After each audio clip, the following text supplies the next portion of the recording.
가족을 잡아먹는 인간들. 지금 이 상황이 어찌된 영문인지 모르겠다. 나는 머리만 남았지만 살아있다. 내 머리는 테이블에 올려져 있다. 기가 막힌 것은 바로 나를 이 꼴로 만든 이들이다. 나와 함께 짧지 않은 세월을 동고동락했던 이들이었다. 그들은 미친 게 분명하다. 내 머리를 잘라내고 몸은 어디로 보냈나 했더니 끔찍한 일을 하고 있었다. 그들은 내 몸을 요리하고 있다. 믿을 수 없었다. 역겨웠다.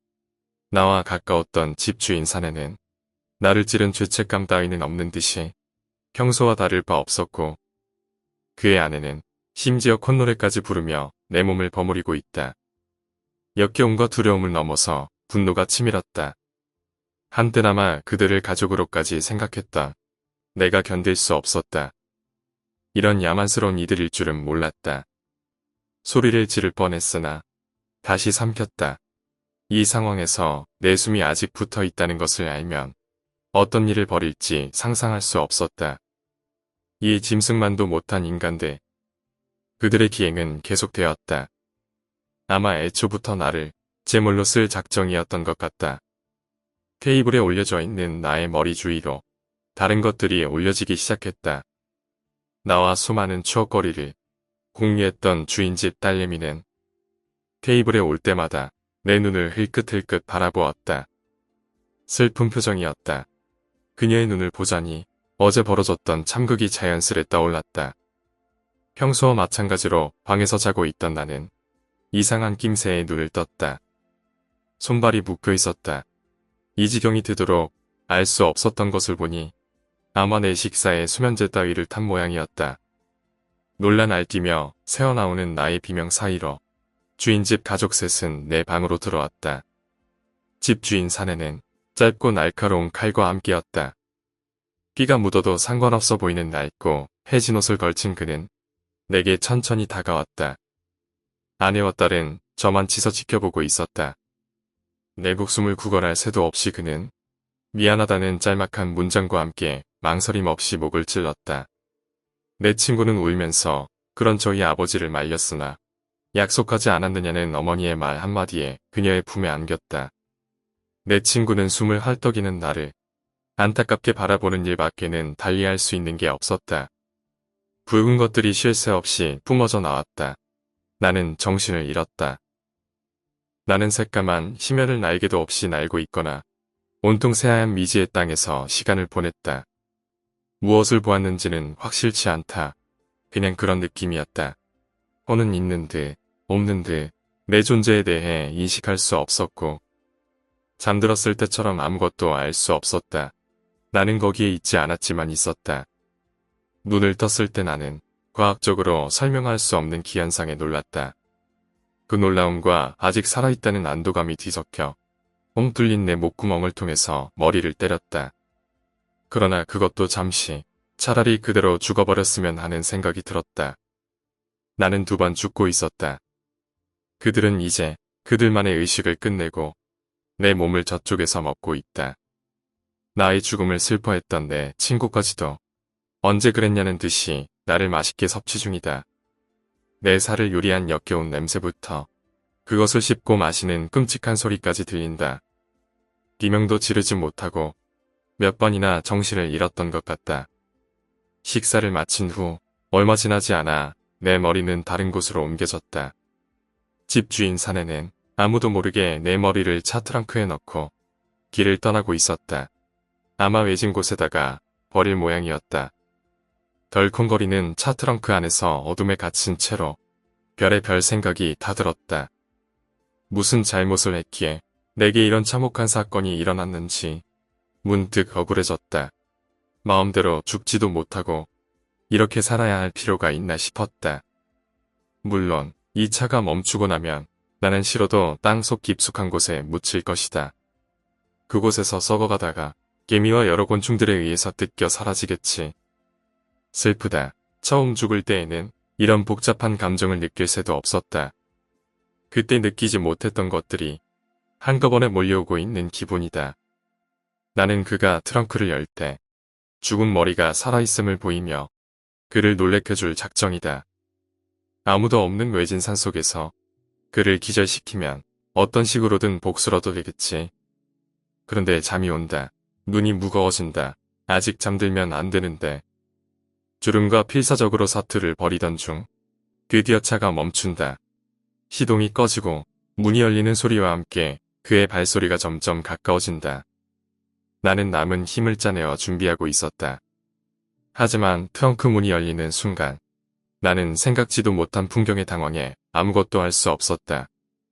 으슥한 암흑 속이 아닌 밝은 불빛이 여기저기 걸려있는 왁자지껄한 읍내시장이었다. 나는 내 머리를 향해 두 팔을 뻗고 있는 그의 얼굴을 보며 영원히 깰 수 없는 깊은 잠에 빠졌다. 잠에 빠지기 전에 다짐 하나를 했다.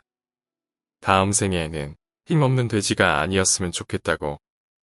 아니, 저들처럼 자유로운 생명을 보장받을 수 있는 인간이 되게 해달라고. 오늘 이야기는 여기까지입니다. 읍내시장에 돼지머리를 팔려고 갔던 거였네요. 가스라이팅.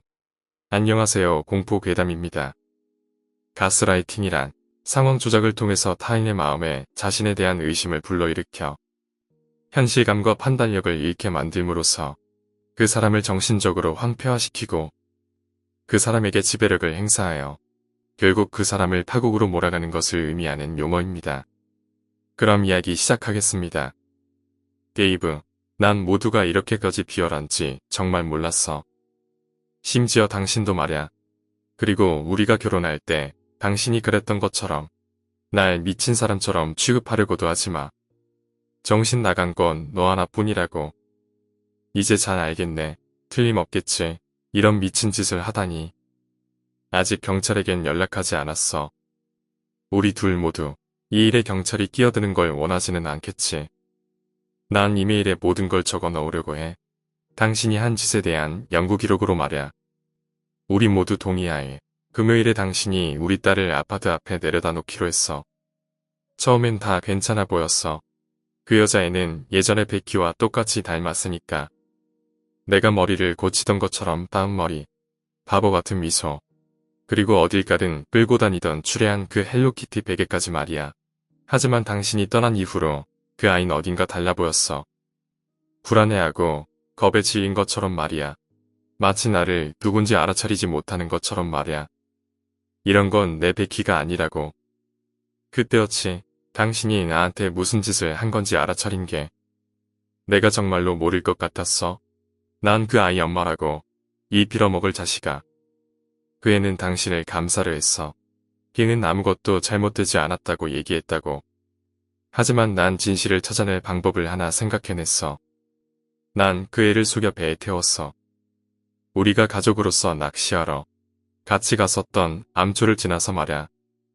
기억나. 거기 정말 너무 괜찮고 평화로웠잖아.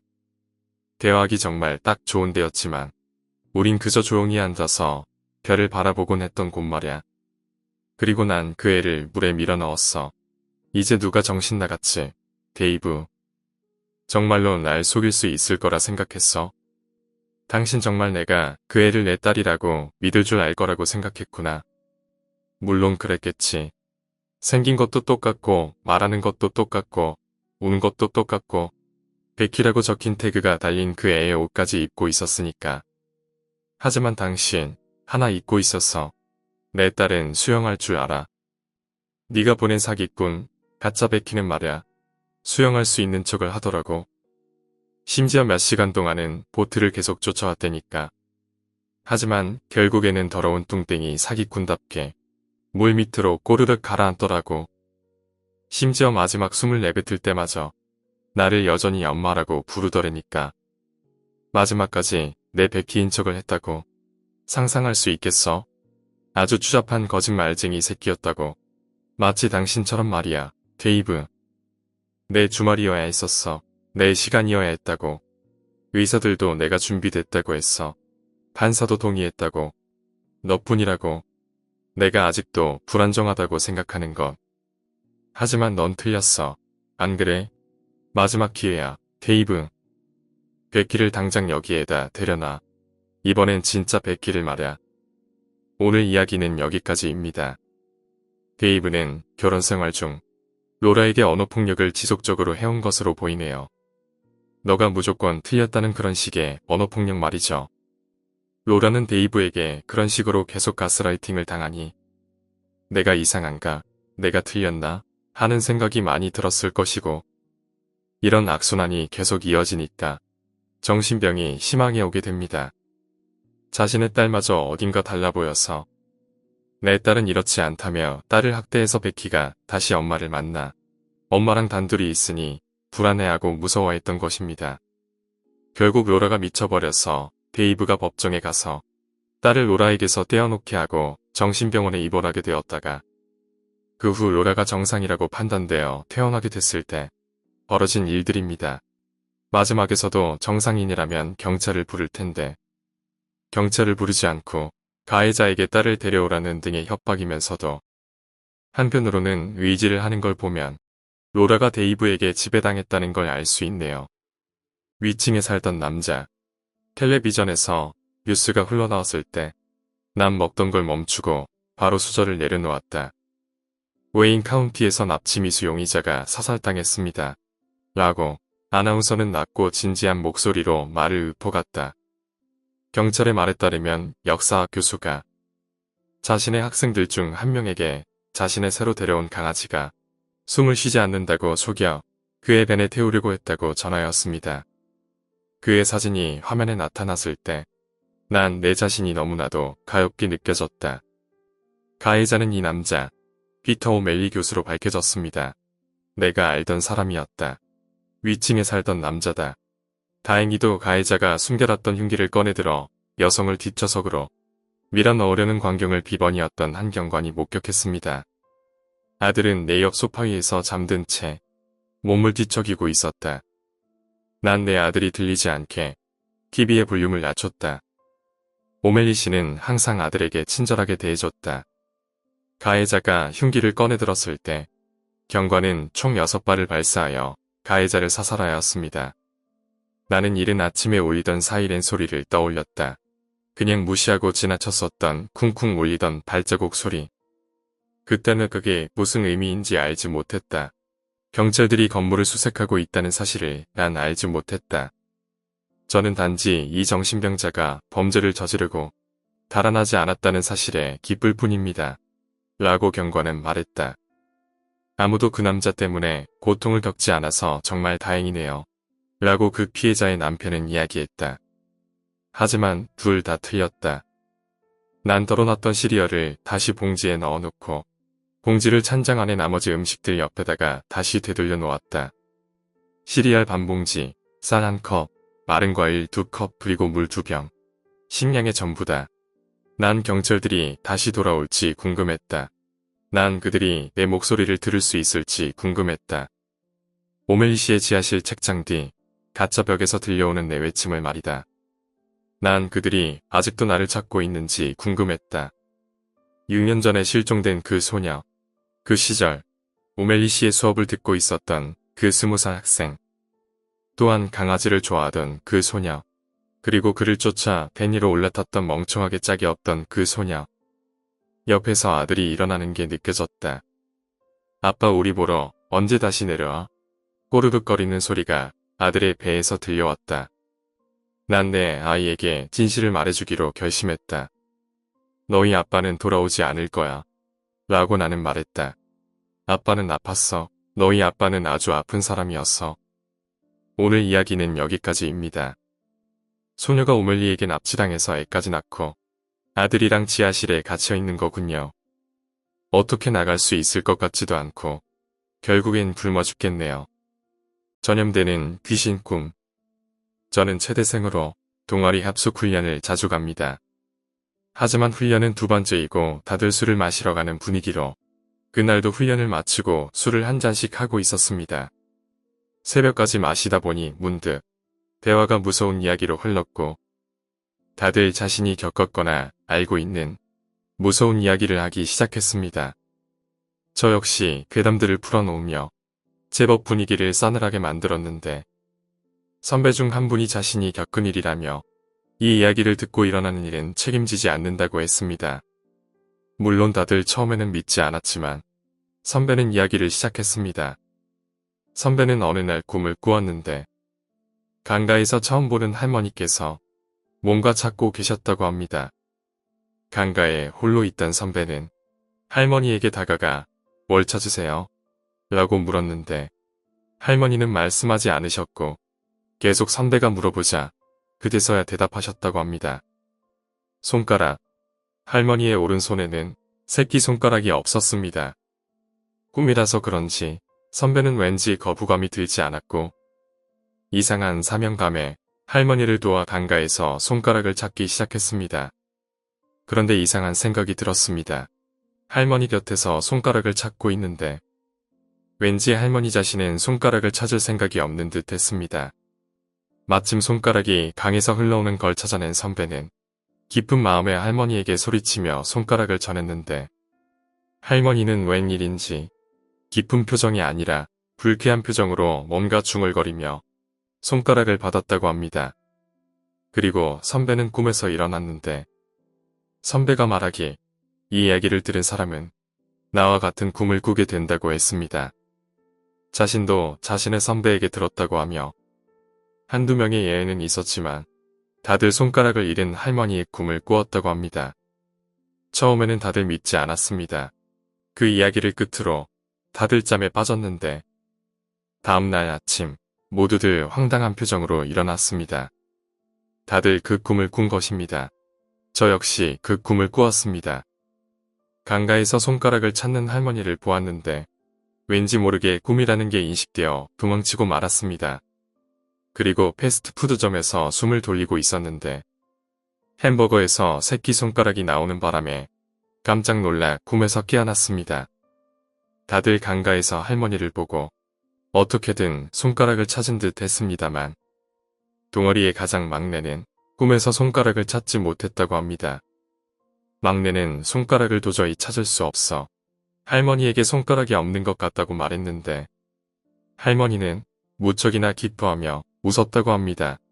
기분 나쁠 정도로 웃는 할머니의 얼굴을 아직도 잊을 수가 없었다고 합니다.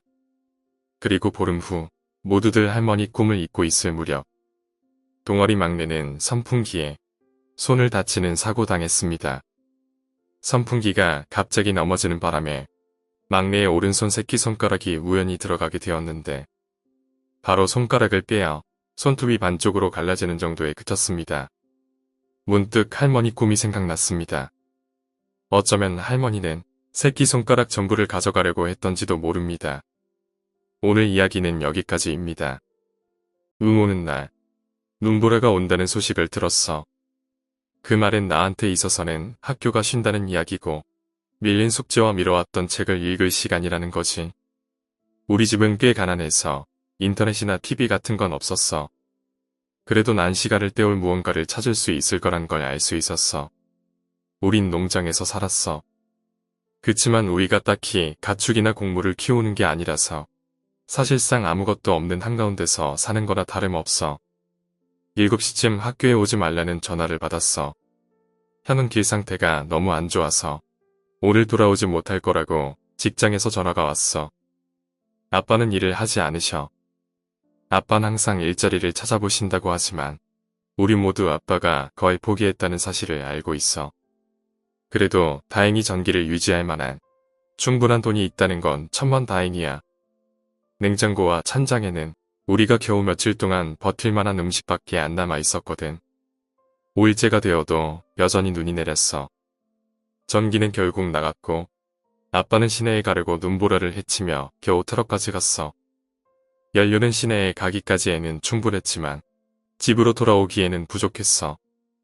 아빠는 도움을 요청하고 먹을 걸 구해오시겠다고 하셨어. 식량은 다 떨어졌어. 아빠는 농장으로 다시 돌아오지 못했어. 8일째가 되던 날 럭키가 죽었어. 10일째가 되던 날 우린 럭키를 먹었어. 엄마는 이 일을 하면서 울었지만 우리는 그저 너무 배가 고팠어. 우린 불씨를 살려보려고 했지만 아주 약간의 땔감밖에 남아있지 않았어. 밤이 되자 우린 옷을 몇 겹이나 껴입고 담요를 두른 채 옹기종기 모였어.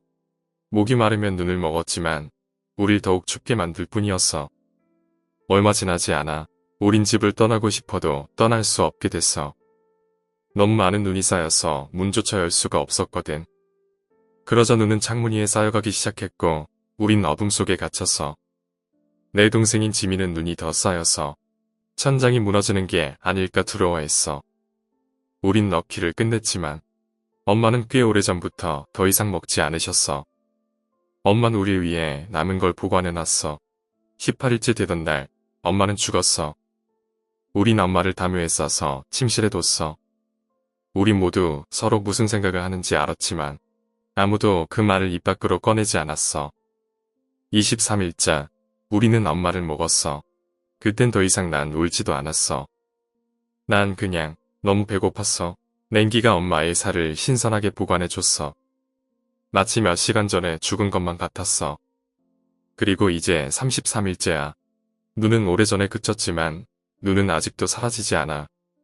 아마 여긴 항상 겨울일 것 같아. 이제 나랑 지민은 기다리기 놀이를 하고 있어. 눈이 녹기를 기다리는, 누군가 도와주러 오기를 기다리는, 집에 전기가 다시 들어오기를 기다리는, 그리고 상대방이 결국 죽기를 기다리는. 오늘 이야기는 여기까지입니다. 서바이벌 게임장에서 목격할 수 있는 여자. 7년 전 8월의 여름 밤이었다. 당시 나는 서바이벌 게임에 빠져 있었다. 여름철에는 워낙 덥다 보니 경기는 언제나 밤에 이루어졌다. 그날 역시 주말이라 강가에 수십 명이 모여서 경기를 하고 있었다. 시계를 본 기억에 따르면 아마 새벽 1시 조금 전이었던 것 같다. 몇 번째인지 기억도 안 나는 게임에서 나는 우리 진지의 깃발을 지키는 역할을 맡아 후방수풀에 몸을 숨기고 매복하고 있었다. 이번에는 우리 팀이 승기를 잡았는지 저 멀리 적진지의 깊은 곳에서 에어건의 총성이 들려온다. 주변에는 인기척이라고는 전혀 없었다. 완전히 한가한 상황이었지만 혹시라도 뒤로 돌아 기습해오는 적이 있을지 모르기 때문에 나는 긴장을 늦추지 않았다. 강변이기 때문에 달빛 이외에는 조명도 없었고 주변은 정말 코를 베어가도 모를 정도로 어두웠다. 천천히 목을 돌리며 근처를 경계하고 있는데 50m 정도 앞의 나무에서 사람의 상반신이 나와 있는 것이 보였다. 흰 반팔옷을 입고 어깨 정도까지 머리를 기른 여자가 내 쪽을 보고 있었다. 에어건은 물론 장난감에 부르지만 나름대로 위력이 있어서 얼굴이나 눈에 맞게 되면 큰 부상을 입게 된다.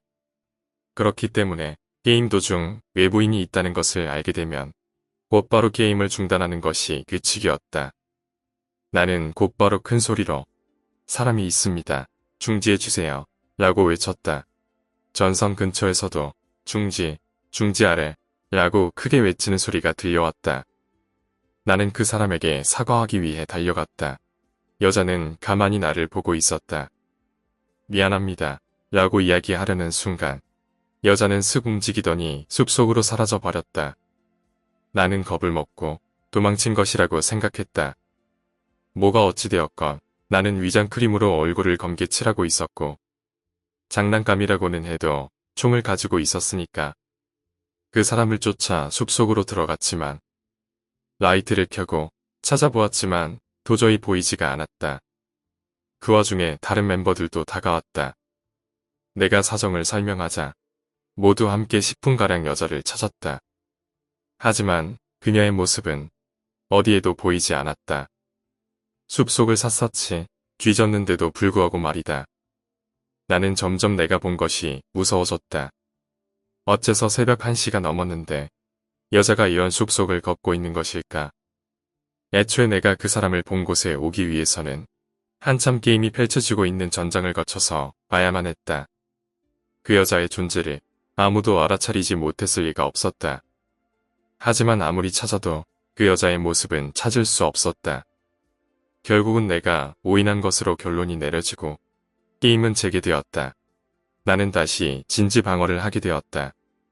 이번에는 좌우에서 포위해오는 적이 승기를 잡아 시작한 지 10분 정도 지나자 총성이 꽤 가까운 곳까지 들려왔다.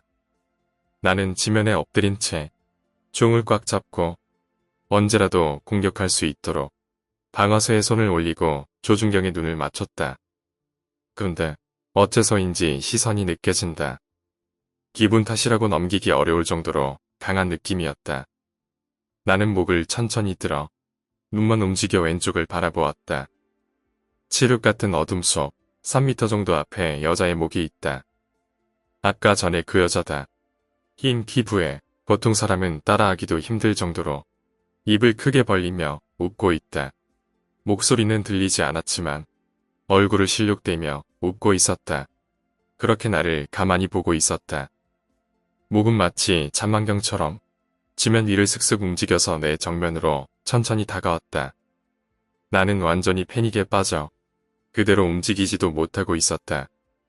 비명조차 지르지 못하고 나는 30초가량을 그 여자와 얼굴을 맞대고 있었다.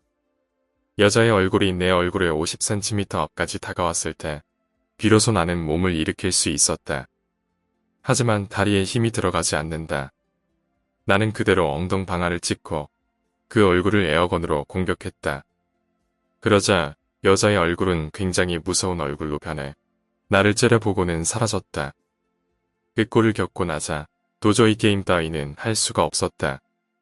나는 몸이 안 좋다는 핑계를 대고 휴게소에서 혼자 가만히 앉아 있었다. 다들 재미있게 놀고 있는데 찬물을 끼얹으면 안 되겠다 싶어서 내가 본 것은 누구에게도 말하지 않았다. 이튿날 아침 다들 헤어지고 집으로 돌아가는 길에 나는 차에 태워진 친구에게 내가 본 것을 이야기했다. 그러자 그 친구는 깜짝 놀라며 물었다. 너도 봤어? 그 녀석은 에어건에 스코프를 들여다 볼 때마다 그 안가득 여자의 얼굴이 보였다는 것이었다. 그 이후에는 그 강변에서는 도저히 서바이벌 게임을 할 수가 없다. 오늘 이야기는 여기까지입니다. 제 아내는 항상 노크를 합니다. 제 아내는 참 예의 바른 여자입니다. 그녀는 항상 방에 들어갈 때 노크를 하고 들어갑니다. 심지어 우리 집에서도 말이죠. 전 이게 너무나 사랑스럽게 보입니다. 아내는 그런 저를 바보 같다고 생각하죠. 이건 그냥 평범한 기본 예의야. 아이의 방에 들어가기 전 아내는 저를 올려다보고 미소 지으며 말했습니다. 다른 사람들한테도 준비해야 될 시간을 줘야 한다고. 우리 집 앞문을 열면서 아내는 웃으며 말했습니다. 열쇠를 가지고 있음에도 말이죠. 안에서 누가 당신을 기다릴지 아무도 모른다니까. 아내는 활짝 웃으며 옷을 갈아입기 전 옷장을 두드리며 말했습니다. 처음에는 아내가 나쁜 일이 벌어질까봐 두려워하는 줄 알았습니다. 그녀가 나가 있는 동안 강도라던가 살인자라던가 아님 누가 구석에 숨어 있던가 혹은 그녀의 아파트에 나 있는 작은 구멍을 통해 누군가 보고 있다던가 말이죠. 여자가 혼자 살아가면서 이런 행동은 꽤 영리한 습관이라고 생각했습니다. 하지만 내가 들어오고 결혼을 하고 우리의 아이가 생긴 후에도 제 아내는 계속 노크를 했습니다. 아까 말했다시피 전 이게 굉장히 사랑스럽게 보여요. 하지만 요즘엔 제 아내가 강도나 살인자 때문에 노크를 하는 것이 아니라는 의심이 들기 시작합니다. 아내가 저를 깨웠습니다. 누군가가 저희 침실 창문을 가볍게 두드리고 있어요. 아내는 깊은 어둠에 빨려 들어갈 듯한 크고 까만 눈으로 저를 바라보았습니다. 아내가 절 팔꿈치로 훅 찔렀습니다. 뭐해? 아내가 말했습니다. 저 남자가 들어와도 되냐고 묻고 있잖아. 오늘 이야기는 여기까지입니다. 악마는 남의 집에 들어갈 때 반드시 허락을 받고 들어가야 한다네요. 부인이 인간이 아니었던 것 아닐까요? 무언가가 날 물었어. 저번 주에 뭔가가 날 물었어. 손목 바로 위쪽 팔뚝에 탁 쏘는 듯한 아픔이 올라와서 한밤중에 깼다니까. 뭐였는지 보려고 불을 켜보니까 날 물었던 뭔가가 옷장 뒤로 다다다 도망치더라고. 적어도 꼬리 끝은 봤지만 말야. 검정색이었고 거의 1인치의 두께쯤의 두꺼운 털로 뒤덮여 있었어. 난 그냥 뭐 지내나 그런 비슷한 것들 위로 모르고 뒹굴었다고 생각했지. 난 담요를 바닥에 집어던지고 벽에 붙어있던 옷장을 잡아당겼어. 만약 거기에 지네가 있다면 당장 찾아서 쳐 죽여버리려고 했지. 내가 여길 저번 주에 막 이사 왔는데 이 징그러운 새끼가 나를 물고 도망치게 내버려두지 않을 거라고.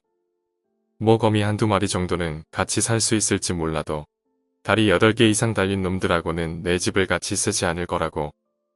옷장 뒤에선 아무것도 찾을 수 없었지만 그래도 난 잠에 들 수 없다는 걸 알고 있었어. 난 인터넷에서 독진애가 어떻게 생겼는지 찾아봤어. 확실히 뭐였는지는 잘 몰랐지만 아마 같은 종이겠지. 내가 봤던 게 훨씬 크긴 했지만 말야. 아마 여왕진애나 뭐 그런 거겠지. 난 내 물린 자리를 확인해봤어. 검정색에 뭔가가 줄줄 흘러나오는데 이건 보통 벌레가 문 게 아닌 것 같은데 병원에 가봐야 될 것 같은데 만약 내가 엄청 졸리지만 않다면 말야. 병원, 멀기도 하고 그리고 침대도 완전 가깝고 따뜻하고 움직인다. 검정 담요가 마치 어두운 파도처럼 움직여. 내가 헛것을 보고 있나. 뭔지 보려고 가까이 다가간 순간 난 뭔가 부드러운 걸 받고서 깜짝 놀라 뒤로 뛰어올랐어. 그건 내가 아까 집어던진 담이었어. 침대 위는 꿈틀대며 움직이는 셀 수 없이 많은 새끼 지네로 뒤덮여 있었어. 나는 바닥에 곧장 토하고 신발을 가지러 달렸어. 문에 거의 다다랐을 쯤에 난 내 팔 쪽에서 무언가 팝하고 터지는 걸 느꼈어. 난 그 끔찍한 고통을 주는 부위를 살펴보았어. 그건 문게 아니었어. 그것들이 부화하고 있는 거야. 오늘 이야기는 여기까지입니다. 세상의 마지막 범죄자들. 난 이 따분한 세상에 남겨진 마지막 수감자들 중 한 명이야.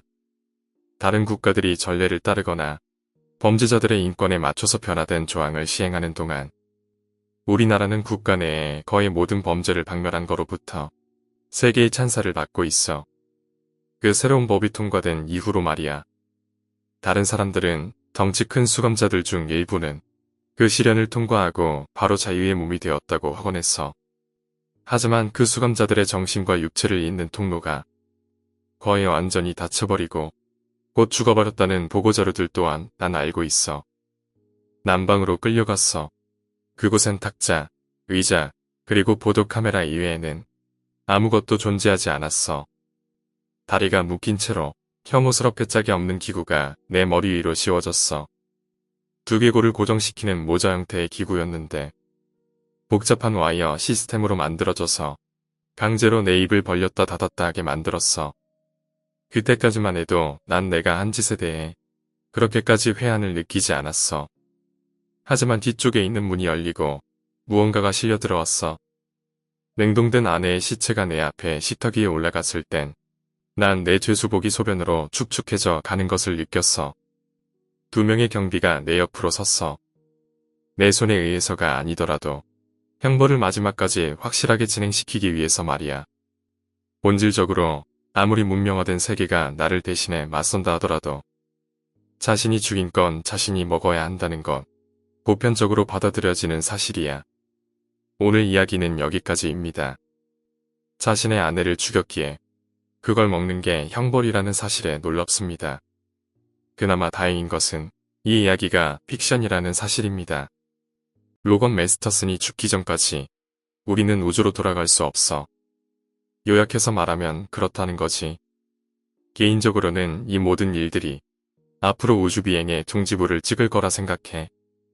이미 시들해져가고 있는 와중에 이젠 이런 일까지 벌어졌는데 어마어마한 이미지 손상이라고. 더군다나 도덕적으로도 그 살인 장면들은 꽤나 끔찍했고 말야. 놀랍지 않게도 모든 건 욕정에서 시작했어. 메스터스는 뛰어난 일본인 우주선 탑승 운용 기술자였다. 미즈키 카타야마와 함께 국제우주정거장에 탑승했어. 그는 그녀를 사랑했어. 더 정확히 말하자면 그녀를 원했지. 그리고 그녀는 정중하게 그를 거절했어. 지구에서야 뭐 이런 류의 시나리오는 매일매일 일어나지. 이 살인사건에서 주목해야 할 점은 사건이 일어난 장소에 있어. 만약 너가 방송을 봤던 걸 인정한다면 너도 메스터슨이 어떻게 그녀를 죽였고 그 뒤에 어떤 짓을 했는지도 잘 알 거야. 하지만 그쪽에 관련해선 딱히 언급하진 않을게. 카타야마가 죽고 난 뒤 국제우주정거장에 있던 사람은 메스터슨과 안톤 비탈리 뿐이었어. 그 우주비행사는 잘못된 장소와 잘못된 시간에 있었다고 돌려 말할 수밖에 없겠네. 메스터슨은 비탈리도 간단히 처리해버렸어. 다시 말하지만 어떻게 처리했는지에 대해선 자세히 언급하지 않을 거야. 근데 이 사실을 알고 있어야 돼. 이 시점에서 지구상에 있는 그 누구도 이 일에 대해서 알지 못했다는 걸 말야. 우리가 보고 있는 거라곤 송신을 멈춰버린 정거장에 카메라와 응답하지 않는 직원들 뿐이야. 그리고 메스터슨이 자신의 관계를 완벽히 받아들였던 때가 바로 이때였지. 그는 정거장의 모든 유리창을 가렸고 부지런히 모든 외부 조작을 단절해버렸어. 그리고 그는 기다렸어. 그러고 난 뒤 첫 몇 주는 나사에게 있어선 혼란의 도가니나 다름없었어. 결국에는 국제우주정거장을 조사하는 임무가 올려보내졌지. 다음 국제정거장 거주를 대기하던 3명의 우주비행사들은 도구와 저장품들을 챙기고 우주로 향했어. 메스터스는 물론 그들이 온다는 사실을 알고 있었어. 그는 지구에서 하는 통신을 들을 수 있었고 여전히 외부 카메라에도 접속할 수 있었으니까 말야. 에어로크를 고의로 망가뜨려 정거장의 일부분을 감압시키는 건 비교적 간단한 일이었어. 우리가 아는 많지 않은 정보에 따르면 그 3명은 즉사했을 거라 추정하고 있어. 아니면 이건 그냥 희망적인 관측에 불과할지도 모르지만 말야. 방송이 시작된 건 이 시점이었어. 그가 송출하는 메시지를 막으려는 시도는 애처롭게도 전혀 효과가 없었어. 메스터슨이 해야 되는 일이라곤 정거장에 달려있는 구식 방송 안테나만 툭툭 건드리면 되었지. 전 세계는 그의 관객이었어. 원래 그 영상은 아무도 보지 못했어야 했지만 장담컨대 모두들 한 번쯤은 봤겠지. 그 방송은 아주 역겨웠지만 동시에 아주 매혹적이기도 했어. 완벽하게 문명의 손길에서 떨어져 있는 방송 안테나를 가진 미치광이 살인마. 대부분 사람들은 공포에 질렸지. 국가들은 방송을 보는 걸 금지시켰어. 하지만 인터넷의 몇몇 곳들에서는 아주 좋아하지 않고 못 배겼지. 사람들은 모두 보지 않은 척했지만 메스터슨의 모든 퍼포먼스는 온라인을 통해 손쉽게 접근할 수 있었어. 몇 달이 지나고 사람들은 그가 여전히 살아있을까 궁금해하기 시작했어. 그러던 와중 누군가가 메스터슨이 물지생기와 5명분의 고기가 있다는 사실을 지적했어.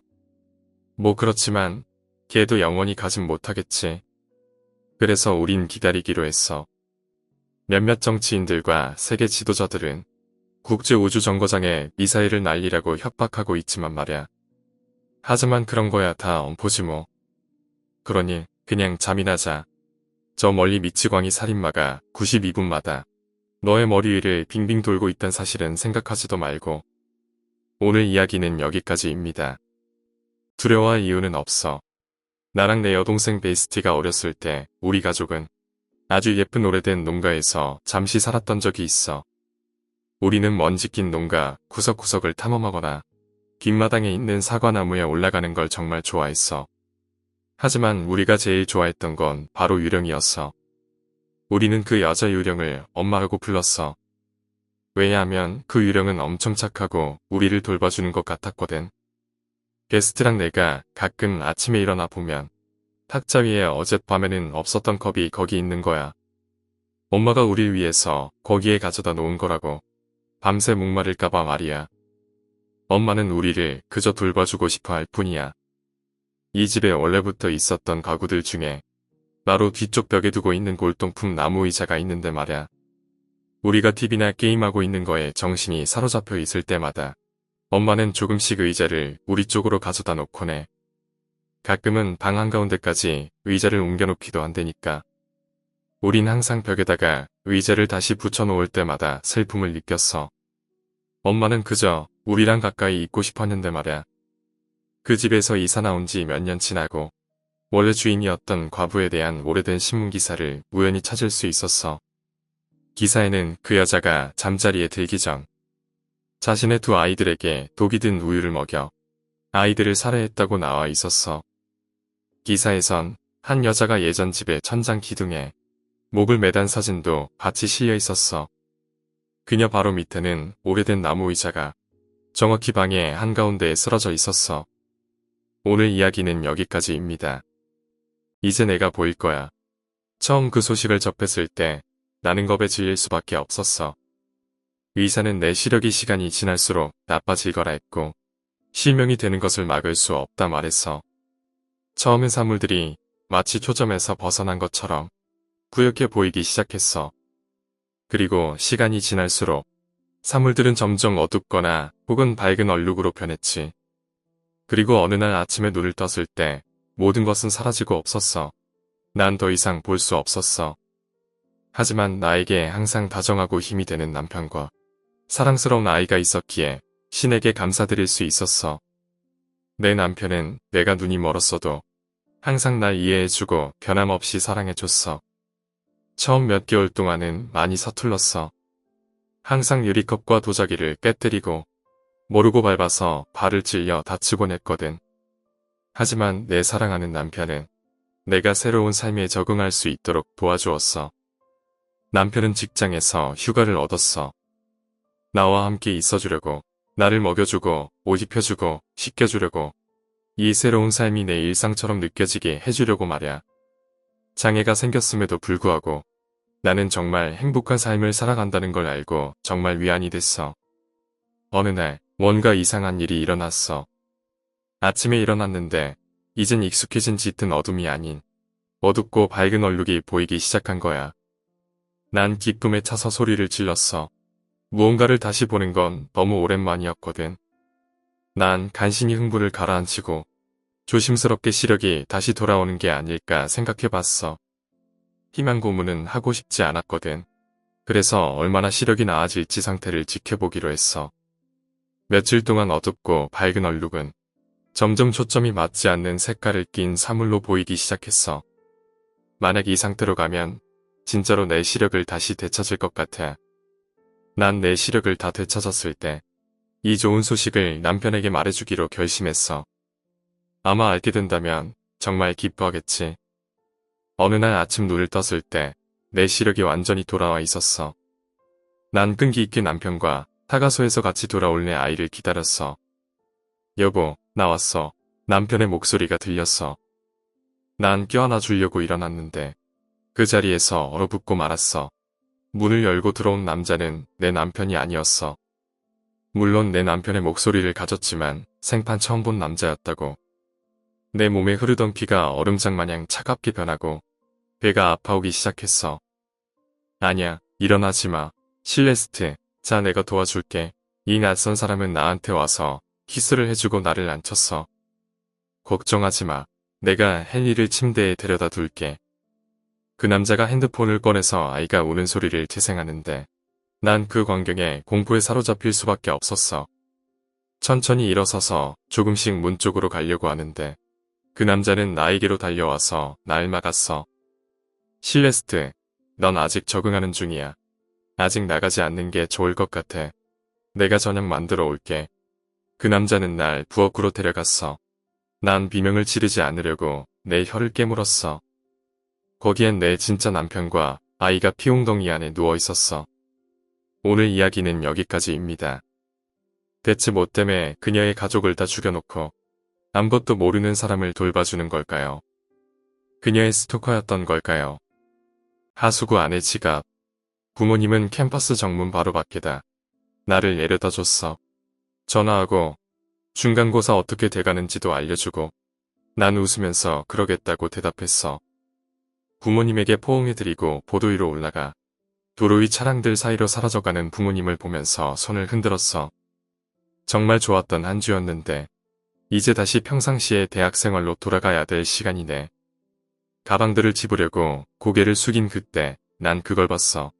내 발 옆에 하수구 창살 사이로 지갑이 있는 걸 말야. 난 조심스럽게 그걸 꺼내들었어. 지갑은 검정색의 은색 지퍼가 위에 달려 있었어. 색이 바른 헬로키티 스티커가 지갑 오른쪽 아래 끝에 장식되어 있는 걸 보니 지갑은 아무래도 여자일 것 같아 보였어. 지갑을 연 순간 내 두 눈은 휘둥그레졌어. 100불짜리가 잔뜩 있었다고. 한 묶음 정도 있는 게 분명했어. 난 재빨리 주위를 둘러봤어.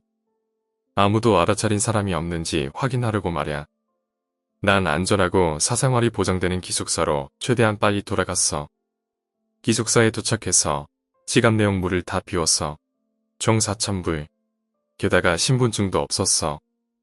하지만 지갑에는 어떤 여자아이의 고등학교 졸업사진은 들어있었어. 사진의 그 애는 어깨 정도까지 오는 골든 브라운색 머리에 치어리더풍의 미소를 짓고 있었어. 그 아이는 예뻤고 그 다음에 내가 알아차린 건 내가 돈에 대해선 까맣게 잊어버리고 사진만 바라보고 있는 내 자신을 발견했다는 거지. 밖에서 들려오는 발소리에 난 순식간에 제정신으로 돌아왔어. 내 룸메는 언제든지 돌아올 수 있었고 걔한테 이 돈 같은 건 들키고 싶지 않았기에 죄다 치워버렸어. 하지만 사진만큼은 계속 가지고 있었어. 난 이 사진 속의 여자에 대해서 조사를 하기 시작했어. 시간이야 좀 걸렸지만 마침내 이 여자의 이름은 레베카이지만 사람들이 베키라고 부른다는 걸 알아냈어. 이름을 알았으니 그 애를 찾는 거야 시간 문제였지. 그 애는 우리 학교 스포츠센터에서 밤에 파트타임으로 일하고 있던 1학년생이었어. 스포츠센터는 엄청 큰 리모델링 공사 중이었어. 가까이 가서 봤을 때 진짜 맹세컨대 무슨 폭탄 맞은 것 같았다니까. 안에 들어가서는 그 애 찾는 건 그리 오래 걸리진 않았어. 입구 부스 안에 앉아 있더라고. 그의 사진이랑은 하나도 안 닮게 생겼더라. 사진 속에선 눈에 생기가 넘치고 반짝반짝했는데 이 여자애는 뭔가 시무룩하고 지루해 보였어. 베키, 내가 물었어. 그러자 그 애가 고개를 들어 올려 날 쳐다봤어. 난 반쯤은 미소를 볼 수 있지 않을까 기대했는데 말야. 해주지 않더라고. 사실 걔가 날 올려보는 모습은 오히려 내가 걔를 괴롭히는 모습 마냥 느껴졌어. 네, 그녀가 대답했어. 너한테 줄 게 있어. 난 가방에 손을 뻗어서 내 22구경 권총을 꺼내들었어. 베키가 반응할 기회는 그닥 많진 않았어. 내가 그의 머리에다 탕탕하고 총을 쐈을 때 말야. 난 재빨리 옆쪽 출구를 통해 자리를 떴어. 기숙사로 돌아오는 동안 난 대포폰을 통해서 문자를 보냈어. 처리 완료. 나머지 비용 반절도 같은 장소에 두기 바람. 오늘 이야기는 여기까지입니다. 화자는 킬러였고 하수구 안의 지갑은 보수와 제거 대상이었나 보네요. 의문의 바이러스 괴담. 추웠다. 그 외에 다른 증상은 없었다. 체온도 정상이었고 다른 질병이 의심되는 어떠한 증상도 나타나지 않았다. 처음엔 그냥 감기라고 생각하고 약을 먹고 쉬었다. 며칠이 지나도 이 강추위가 물러가지 않자 병원에 가서 진찰을 받았다. 병원에선 내가 아주 건강하다고 했다. 사실 병원엔 정신적인 이유나 특정한 사정으로 증상 없는 아픔을 호소하는 이들이 많았기에 의사는 나 또한 그들과 같은 부류라 생각했는지 진통제 처방을 내리고 집으로 돌려보냈다. 여기까진 친구들한테 꾀병으로 병원 가서 진통제 받아온 놈이라고 놀림받을 해프닝이었지만 내가 걸렸던 이유를 모르는 추위가 전염성이었단 게 밝혀지고 세상은 뒤집혔다. 이 질병의 가장 무서운 점은 공기 감염이란 것도 아니고 감염자와 단순 접촉 시 감염 확률이 90% 정도였지만 증상이 없다는 점이었다. 그건 첫째로 감염자들이 질병의 심각성을 인지하지 못하게 했고 둘째로 감염자들이 참을성만 있다면 자신의 감염 사실을 숨길 수 있게 했다. 심각성을 인지하지 못하고 격리당하기 싫었던 감염자들은 당연하게도 감염 사실을 숨겼고 방역당국은 기하급수적으로 늘어가는 감염자들을 통제하지 못했다. 뒤늦게 당국은 공항과 외부로 나갈 수 있는 모든 통로를 폐쇄하지만 이미 감염 초기에 외국으로 이 증상 없는 질병을 치료를 받으러 갔던 부자들이 다수 있었기에 이 병은 전 세계로 퍼져나갔다. 이런 사실과는 별개로 감염자들이 느끼는 추위는 점점 강해져 갔다. 증상이 심각한 이들은 외부의 열로 체온이 40도가 넘어가도 계속 추위를 느꼈다. 온몸에 화상을 입을 정도로 뜨거운 장판을 들고 자도 추위를 호소하는 사람들이 늘어갔다. 이 병에 대한 일종의 치료법이 퍼진 것은 유튜브를 통해서였다. 동영상에선 어떤 사내가 자신의 손을 불로 지지며 따뜻하다고 웃고 있었고 며칠 뒤엔 그 사내가 집에서 전신 화상을 입고 사망한 채로 발견됐다는 기사를 볼 수 있었다. 세상이 정상이었더라면 아마도 미친놈 취급받았을 것이다. 누군가는 신약 같은 희망이라도 찾아보고자 하는 마음으로 누군가는 호기심 반 두려움 반으로 누군가는 아님 말고라는 생각으로 불에 손을 갖다 대었다. 놀랍게도 불에선 통증이 아닌 따스함이 느껴졌고 추위에 떨던 감염자들에게 그것은 일종의 마약, 그 이상의 쾌감을 주었다. 유튜브에 사내가 오였다는 사실은 순식간에 퍼져나갔고 여기저기서 사람들은 자신의 몸에 불을 질렀다. 운이 좋았던 사망자들과는 달리 생존자들에겐 더 큰 고통이 기다리고 있었다. 전신 화상으로 피부는 접촉을 최대한 피해야 했고 옷도 입을 수 없었던 그들에게는 전보다 더 강한 추위가 찾아왔다. 상황이 이렇게 되자 남은 감염자들은 온몸에 불을 지르고 스스로 목숨을 끊는 형태로 수법을 바꿨다. 그 중에서도 가장 흔한 방법은 옥상에서 불을 지르고 뛰어내리는 것이었다. 그들 또한 잠깐의 따뜻함을 주는 그 불길이 결국 자신을 죽이고 만다는 것을 모를 리는 없었다. 하지만 불이 주는 따뜻함에 대한 쾌감과 중독은 죽음에 대한 공포마저도 초월했다. 어쩌면 추위에 대한 공포가 죽음에 대한 공포를 초월한 것일지도 모르겠다. 아무튼 그들은 불타오르며 행복감에 젖어 추락했다. 그들이 과거 비웃던 불나방처럼 말이다. 그리고 전 세계 인구수가 기존 인구수의 10분의 1도 못 미치는 조금 늦었다면 늦은 그 타이밍에 이 강추위의 진짜 치료법이 발명되었다. 사실 치료법이라 부르기도 민망한 그 치료법은 주의를 지각하게 해주는 신경회로를 끊어버리는 것이었다. 말은 쉽지만 중요기관을 건드리는 중대한 수술이었기 때문에 시간도 그만큼 오래 걸렸고 그동안에도 많은 사람들이 죽어갔다. 수술은 당연하게도 의사와 연줄이 있는 사람, 권력자, 부자 순으로 진행되었고 나 또한 일반인이 평범하게 수술받는 그 순서에 수술하게 되었다. 수술이 성공적으로 끝나고 며칠 후 따뜻함이 주는 행복감에 젖어 있을 때 갑자기 이유 모를 엄청난 열을 느꼈고 자연치료가 가능했던 이 질병은 인류를 두 번째로 위협하게 되었다. 오늘 이야기는 여기까지입니다. 녹스로 가는 시간. 모리셔스 섬에서 도도새들이 다시 발견됐다는 소식을 들었을 때는 아내랑 나는 다른 사람들과 같이 웃고 말았어. 완전 말도 안 되는 이야기잖아. 안 그래?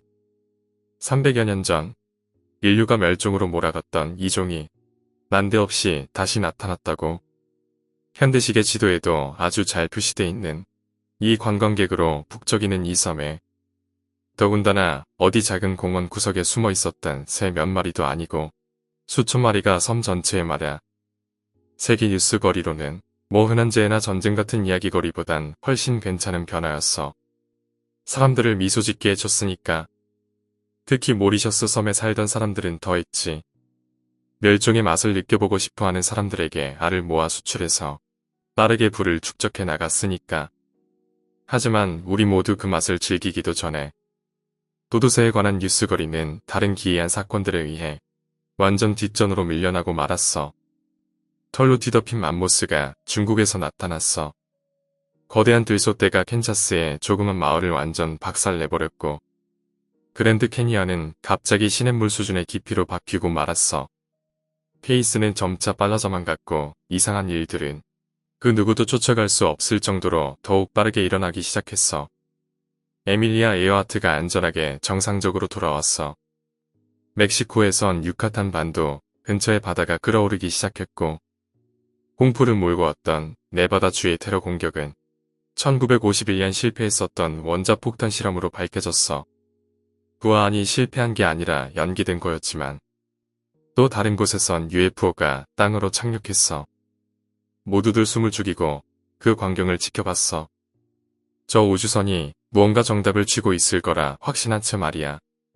하지만 그 안에는 매우 혼란스러워 보이는 인도인 우주비행사 둘만이 들어있었고 그들은 자신들의 우주선이 2041년에 발사되었다고 주장했을 뿐이었어. 이 모든 일들이 벌어지는 와중에 텔레비전에선 과학자들이 잔뜩 불려나왔어. 아직 이 현상에 대해 저희는 설명할 수 없습니다. 라고 그들 중 한 명이 시인했어. 저희가 언젠가 이 현상에 대해서 설명할 수 있는지조차 확신할 수가 없는 게 사실입니다. 하지만 간단히 말하자면 시간 그 자체가 퇴락하고 있는 것처럼 보입니다. 망가지고 있다고요. 시간이 녹슬어가고 있어요. 우리는 이 현상이 무엇인가 부르지 않으면 안 됐어. 그래서 어떤 이유에서라든지 그 과학자가 사용하던 녹음이라는 용어가 내 머리에 박혔어. 그리고 녹은 점차 퍼져나갔어. 지금은 어디에나 있어. 뭐 물론 이제서야 지금이란 건 아무런 의미도 가지지 못하지만 말야.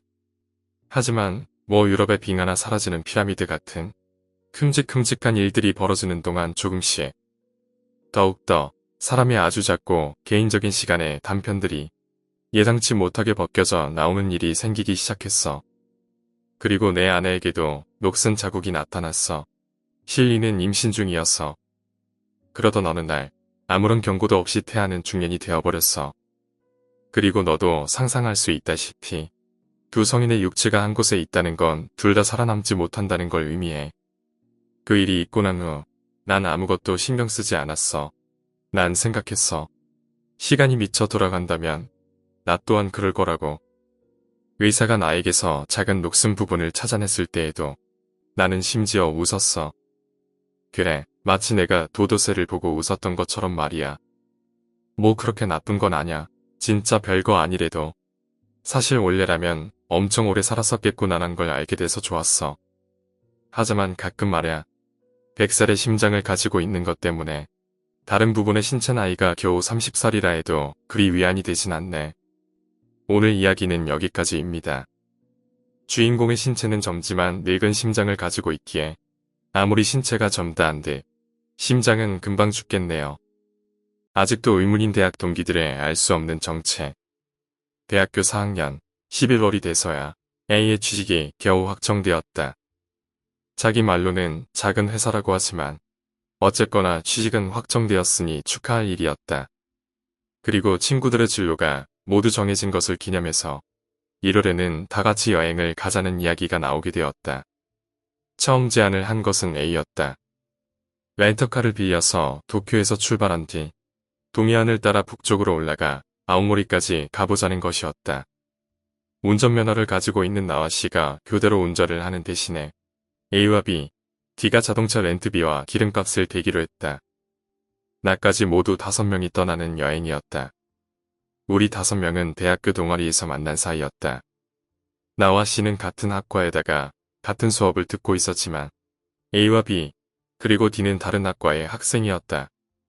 그런데 여행을 떠나기 2주 전 기묘한 사건이 일어났다. 숙소 예약이나 여행의 세부 계획이 다 짜여져 갈 무렵이었다. 갑자기 B와 모든 연락이 끊어져 버린 것이다.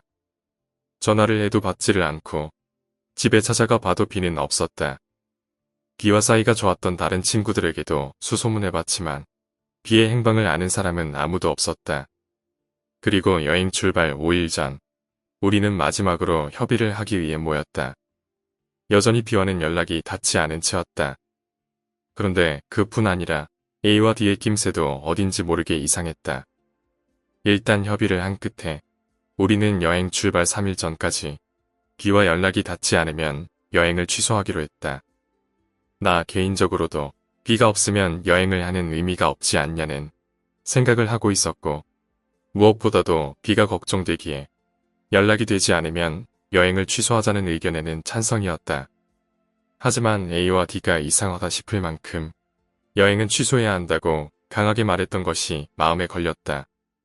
집에 돌아가는 길에 나는 친구들 사이에서도 가장 친했던 C와 따로 이야기를 했다. 물론 B의 실종에 관해서 그리고 협의 도중에 보였던 A와 D의 이상한 모습에 관해서였다. 그리고 나와 C는 같은 결론에 도달했다. B의 신변에 무슨 일이 생긴 것이 아닐까. 그리고 그 일에 A와 D가 관계된 것은 아닐까. 그 길로 나와 C는 B의 집을 찾아가 보기로 했다. 하지만 B는 집을 비운 상태였다. 우리는 포기하지 않고 옆방에 사는 사람에게 물어보기로 했다. 그는 B를 모르는 것 같았지만 집주인의 연락처를 가르쳐 주었다. 우리는 급히 전화해 사정을 전하려 했지만 수화기 너머로 들려온 집주인의 말에 할 말을 잃었다. B씨라고요? 그런 사람은 모르겠는데요. 그 방은 지금 빈 방이에요. 전에 거기 살던 사람도 한 달 전에 이사 갔습니다. 전에 살고 있던 사람의 이름까지 확인해봤지만 B의 이름이 아니었다. 뭔가 이상하다는 것을 느낀 나와 C는 A와 D에게는 이 일을 알리지 않기로 했다. 그리고 출발 3일 전이 다가왔다. 결국 B와 연락이 되지 않았기에 나는 예약했던 숙소에 전화를 걸어 예약을 취소하기로 했다. 3일 전에 취소하는 것 자체가 그쪽 입장에서는 기분 나쁜 일일 테니 일찍이라도 전화하는 게 예의다 싶어 아침 일찍 전화를 했다. 하지만 우리가 묵을 예정이었던 세 곳의 숙소는 모두 예약이 취소된 상태였다. 당황한 내가 사정을 묻자 일주일 전 B라고 자칭하는 남자가 취소 신청을 했다는 것이었다. 순간 머릿속에서 그 사람은 결코 B가 아닐 거라는 생각이 들었다. 직감적으로 A나 D 둘 중 하나일 것이라는 생각이 들었던 것이다. 나는 만약에 사태를 대비해 전화를 받은 여관 사람에게 전화를 했던 것은 비밀로 해달라고 부탁을 하고 전화를 끊었다. 그리고 나는 바로 C에게 전화를 했고 급히 만나기로 했다. 만나서 이야기를 하자마자 C는 말했다. 이건 절대 A나 D에게는 말하지 말자. 나도 같은 생각이었다. 그리고 우리가 취소 전화를 하겠다고 슬쩍 미끼를 던져보자고. 그리하여 우리는 A에게 전화를 걸어 숙소에 취소 전화를 걸겠다는 제의를 했다. 아니나 다를까 A는 취소 전화라면 내가 걸게 라고 대답했다. 나는 겁에 질리면서도 최대한 냉정한 목소리로 숙소가 세 곳이니까 한 곳씩 나눠서 연락하는 건 어때? 하고 제안했지만 거부당했다. 이 통화를 통해 나와 C는 B의 실종에 A와 D가 관련되어 있다는 것을 확신하게 되었다. 나는 A와 D에게 우리가 알아낸 것을 들이대며 따지자고 했지만 C는 조금만 더 기다려보자는 생각이었다. 아무래도 혼자서 A와 D에 대해 조사해볼 생각인 것 같았다. 나는 그닥 마음이 내키지 않았지만 정말 걱정이 돼서 학교에 사정을 말하고 B네 집의 전화번호를 물어보기로 했다. 겨울방학 중인 대학교에는 사람도 없고 안내데스크 창구에도 사람이 하나도 없었다. 직원에게 사정을 말하자 조사를 해주었지만 B는 물론이거니와 A와 D도 학교에 등록된 학생이 아니라는 것이었다. B는 집주인의 말도 있고 해서 혹시나 가명인가 하는 생각에 집주인이 말했던 사람의 이름도 대보았지만 역시 학교의 기록이 없기는 마찬가지였다. 이제 나는 더 이상 그 세 사람의 이름이 본명인지조차 확신할 수 없었다. 그리고 여행을 떠나기로 했던 날에 하루 전 A에게 연락이 왔다. B가 돌아왔다는 것이었다. 그리하여 2주 만에 5명이 모이게 되었다. 처음에는 A네 집에서 만나자고 했지만 왠지 거기 가서는 안 될 것 같다는 생각이 들었다. 그래서 적당한 이유를 둘러대고 시내의 패밀리 레스토랑에서 만나기로 했다. 하지만 패밀리 레스토랑에 나타난 B는 우리가 알던 B가 아니었다. 심지어 얼굴이 B와 닮은 것도 아닌 완전히 다른 사람이었다. 솔직히 나는 냉정하게 그 자리에 앉아 있을 수가 없었다. 온몸에서 소름이 돋아 가라앉지를 않았다. 겉으로 보기에는 그저 평범한 사람이지만 그 얼굴에서는 이유 모를 두려움이 느껴졌다. 나와 C는 이 사람은 B가 아니잖아 라고 말했지만 A와 D는 계속 B가 맞다고 우겼다. 그 사이 B라고 자칭하는 사람은 나와 C를 번갈아 가며 계속 보고 있었다. 그리고는 묻지도 않았는데 자신이 사라졌던 이유에 관해 설명하기 시작했다. 그의 말에 따르면 오늘까지 숙소를 제공하는 아르바이트를 하고 있었다는 것이다. 그리고 그곳에서 아르바이트 기간 중에는 외부와 연락을 차단했다고 말했다. 사전에 자세한 설명을 듣지 않았기에 그대로 연락도 못하고 아르바이트나 했다는 것이다. 그리고 B는 말했다. 내일 여행은 가는 거지? 그 순간 B의 얼굴이 한층 더 무섭게 보였다. 마치 설명이라도 하는 양 A가 말했다. 실은 숙소 예약을 취소하지 않았거든. 그러니까 여행은 내일 바로 출발할 수 있어. 아무래도 이미 숙소 예약이 취소된 것을 우리가 알고 있다는 것을 아직 모르는 듯 했다. 아니면 설령 우리가 그것을 알고 있다 해도 이미 상관없다는 것인지도 몰랐다. 나는 완전히 혼란에 빠져 있었다. 3일 전에 여행은 취소하기로 했었잖아. 그래서 나랑 이 녀석은 다른 약속을 잡아버렸다고. 하지만 그들은 끈질기게 여행을 가자고 졸라대서 거절하는데 시간이 한참 걸렸다. 나는 거기서 1초도 더 버티기 힘들었지만 이미 대학교는 물론이고 주소까지 놈들이 알고 있었기에 어떻게든 원만하게 이야기를 맞춰야만 했다. 다행히 시 덕분에 나도 겨우 냉정을 되찾을 수 있었고 그날은 겨우겨우 이야기를 마치고 헤어질 수 있었다. 그들과 헤어진 후 나와 시는 그들의 뒤를 밟았다. 그러자 그 세 사람은 10분 정도 걷다가 어느 주차장에 들어갔다. 잠시 기다리자 A가 운전을 하는 차가 주차장에서 나왔다. 우리에게는 면허가 없다고 했던 A는 사실 운전을 할 줄 알았던 것이다. 그 후 나는 곧바로 이사를 했다. 이삿날까지 집에는 물건을 가지러 가기 위해 한 번만 갔을 뿐 발도 들여놓지 않았다. 그리고 이삿날 오랜만에 집에 들어서자 누군가가 침입한 흔적이 남아 있었다. 졸업할 때까지는 대학에 갈 일이 거의 없었기에 그 후로는 시 이외에 만난 사람은 없었다. 그렇게 A와 D 그리고 B와는 연락이 끊긴 채로 봄이 되었다. 이게 1년 전 내가 직접 겪은 일이다. 1년이나 지난 후 일부러 옛 이야기를 꺼내놓는 데는 사연이 있다. 그 1년 사이 나와 C는 꾸준히 연락을 하며 종종 술도 한 잔씩 걸치곤 했다. 그런데 그 C에게 어제 연락이 와서 밤에 만났는데 상상도 못한 이야기를 듣게 된 것이었다. C가 문득 생각이 나서 집주인에게 들었던 B의 집에서 살았다는 사람을 수소문해 봤더니 그 사람은 1년 전에 사망했다는 것이다. 아마 죽은 사람이야말로 우리가 알고 있던 B가 아니었을까. 그날 밤 우리를 찾아왔던 B라고 자칭하던 사람의 얼굴이 아직도 머릿속에서 잊혀지지가 않는다. 오늘 이야기는 여기까지입니다. 결벽증이 심한 친구가 자신의 연인에게 당했던 일. 몇 년 전 같이 아르바이트를 하던 직장 동료의 이야기다. 그 녀석은 비정상적으로 느껴질 정도로 결벽증이 심했다. 만약 카운터라도 보게 되면 잔돈이나 손님의 손이 닿기만 해도 필사적으로 계속 손을 씻어대는 것이다. 그 사이에 카운터에는 손님들이 밀려들고 결국 다른 사람이 대신 카운터를 볼 수밖에 없을 정도로 결벽증이 심했다. 화장실 청소는 물론이고 바닥에 떨어진 쓰레기 하나조차 줍지 못할 정도였다. 하지만 평상시의 성격은 귀여운 남동생 같은 느낌이라 미워할 수는 없는 친구였다. 게다가 손님 맞이에는 대단히 능숙했기 때문에 결국 그가 꺼리는 일은 주변 사람들이 대신 채워주고 있었다. 어느 날 그 녀석이 아르바이트하는 곳에 여자친구를 데리고 왔다.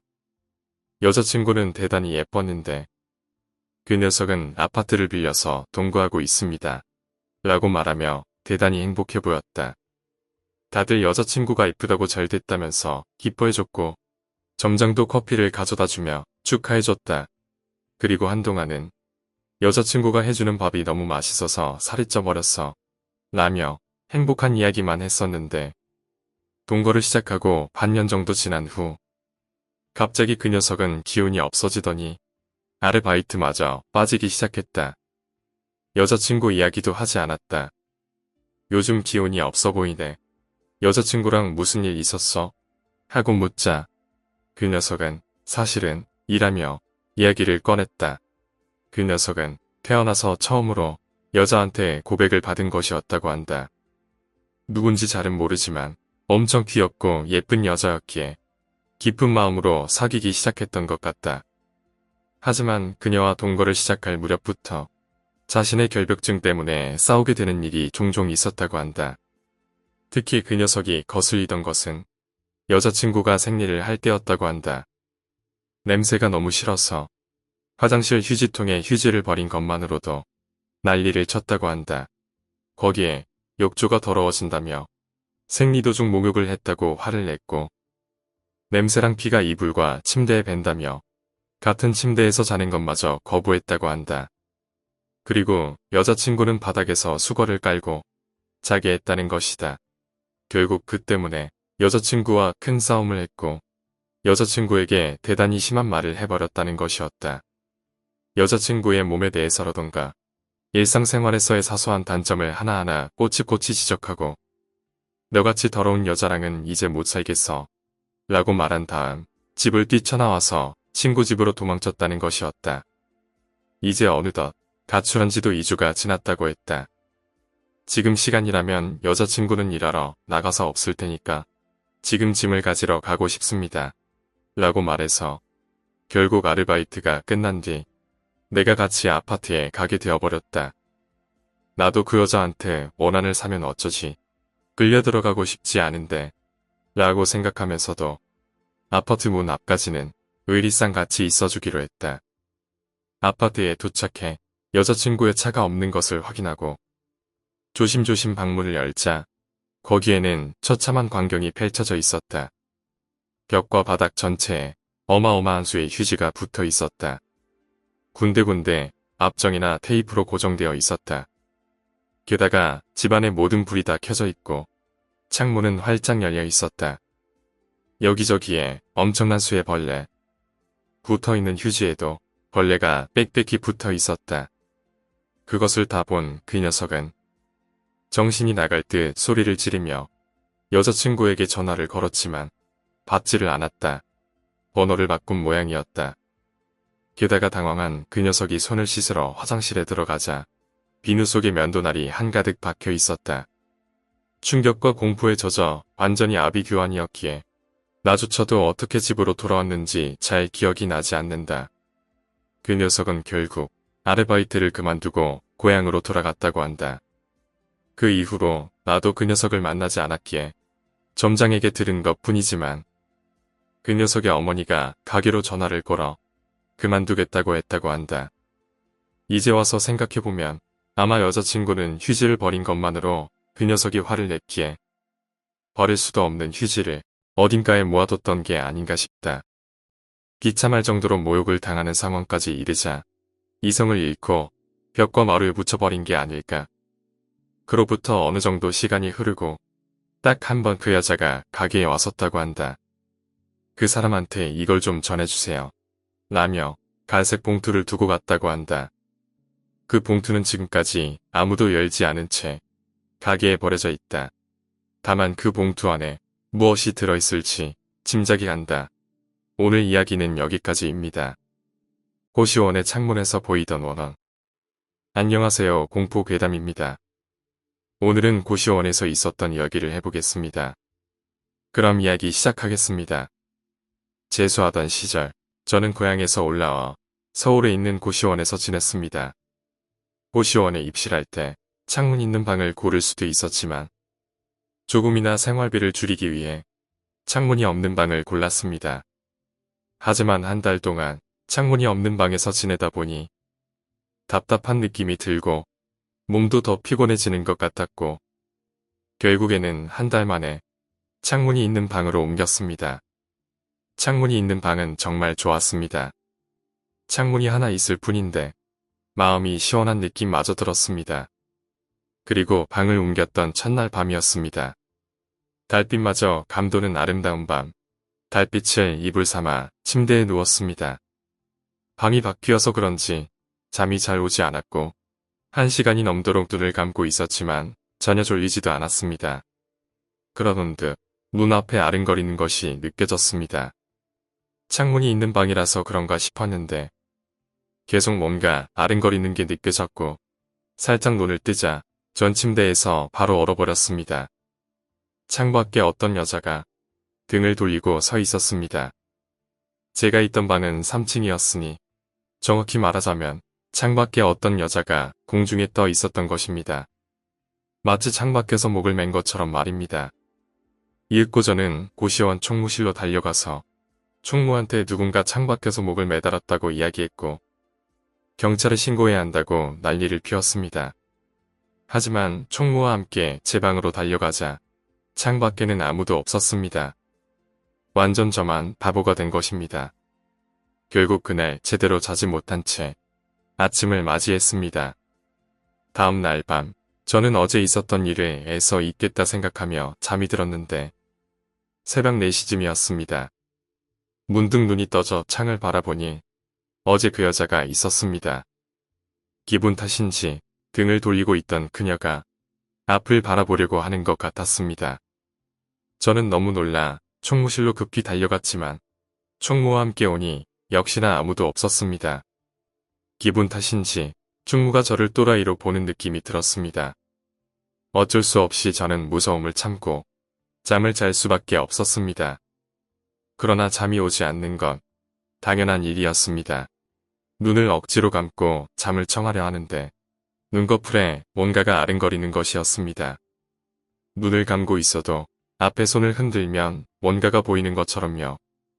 눈을 떠보니 그 여자가 창문에서 그 후로도 몇 번이나 창밖의 여자를 봤고 결국 저는 일주일 만에 고시원을 옮기고 말았습니다. 물론 고시원을 옮긴 후엔 창문이 없는 방으로 선택했습니다. 오늘 이야기는 여기까지입니다. 귀신들에게 거짓말쟁이로 낙인 찍히면 생기는 일.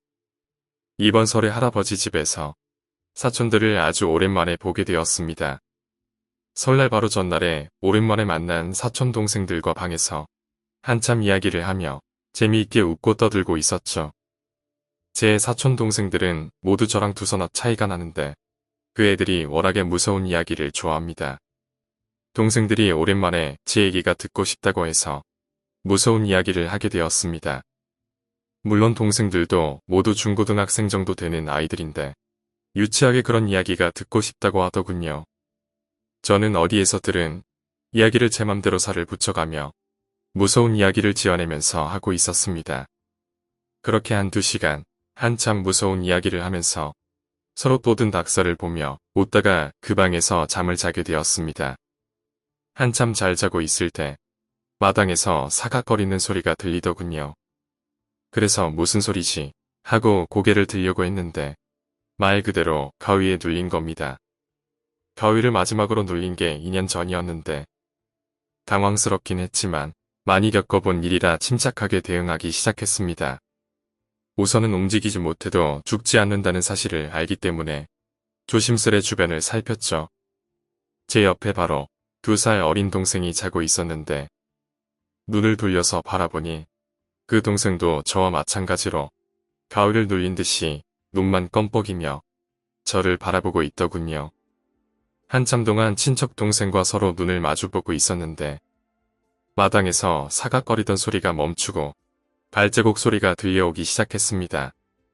방 앞까지 그 발자국 소리가 이어지는데 마지막에 친척 동생의 눈이 커지면서 저한테 계속 뒤를 보려는 듯이 눈짓을 하더라고요. 그때 자세가 문이 있는 반대편을 바라보고 있었고 내 옆에 동생은 문이 있는 쪽을 보고 있었습니다. 서로 다른 방향으로 옆으로 쫄아 누워서 잤다는 말이죠. 저는 어떻게 해도 뒤를 볼 수 없으니 답답한 심정으로 눈을 껌뻑이며 친척 동생만 계속 바라보았습니다. 그렇게 한참 있다가 그 발자국 소리가 멈추고 나서 말소리가 들리기 시작했습니다. 아주 소곤거리는 말이었는데 아마 대화 내용이 누구네가 어디 집에 갔었는데 초상이 나서 명절은 다 보냈다 라는 그런 소리더군요.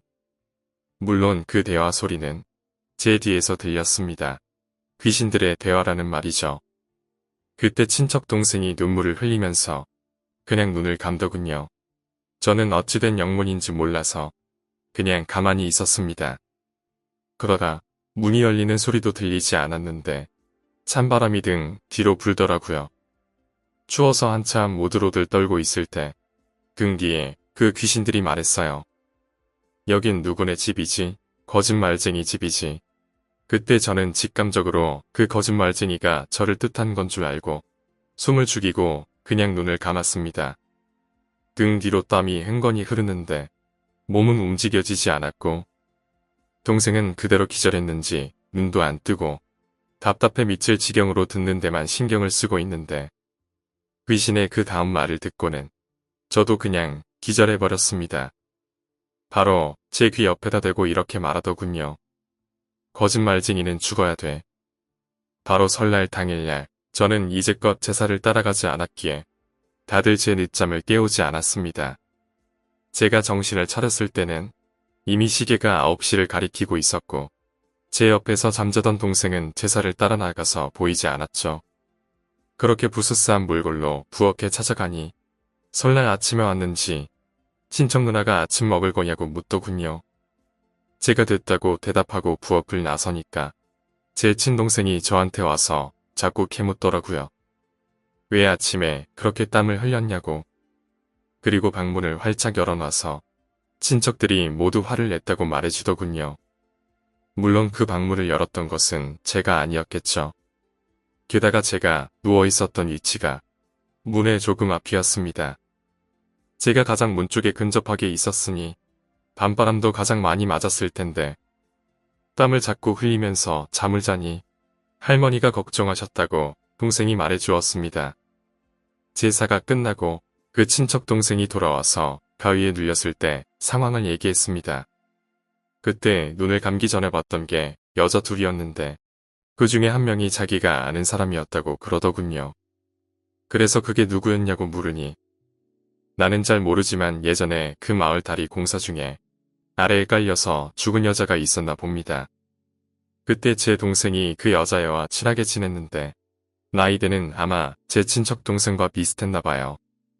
그 여자 아이를 보고는 그만 기절했었답니다. 울면서 말이죠. 오늘 이야기는 여기까지입니다. 그냥 계속 심호흡해. 들이쉬고 내쉬고 꾸준히 심호흡해. 그냥 계속 심호흡해.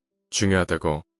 영어 시간에 앉아있는데 다른 여자애들이 내 이름을 부르며 괴롭히고 있어. 들이쉬고 내쉬고 꾸준히 심호흡해. 남자아이들은 항상 내가 이상하다고 나에게 거리를 둬. 제레미만 빼고 말이야. 제레미는 나한테 항상 상냥하게 대해줘. 들이쉬고 내쉬고 꾸준히 심호흡해. 제레미의 여자친구인 니키는 내가 제레미를 뺏으려고 한다고 생각해. 니키는 날 괴롭히고 잡년이라고 불러. 난 정말 그저 살아가려고만 하고 있어.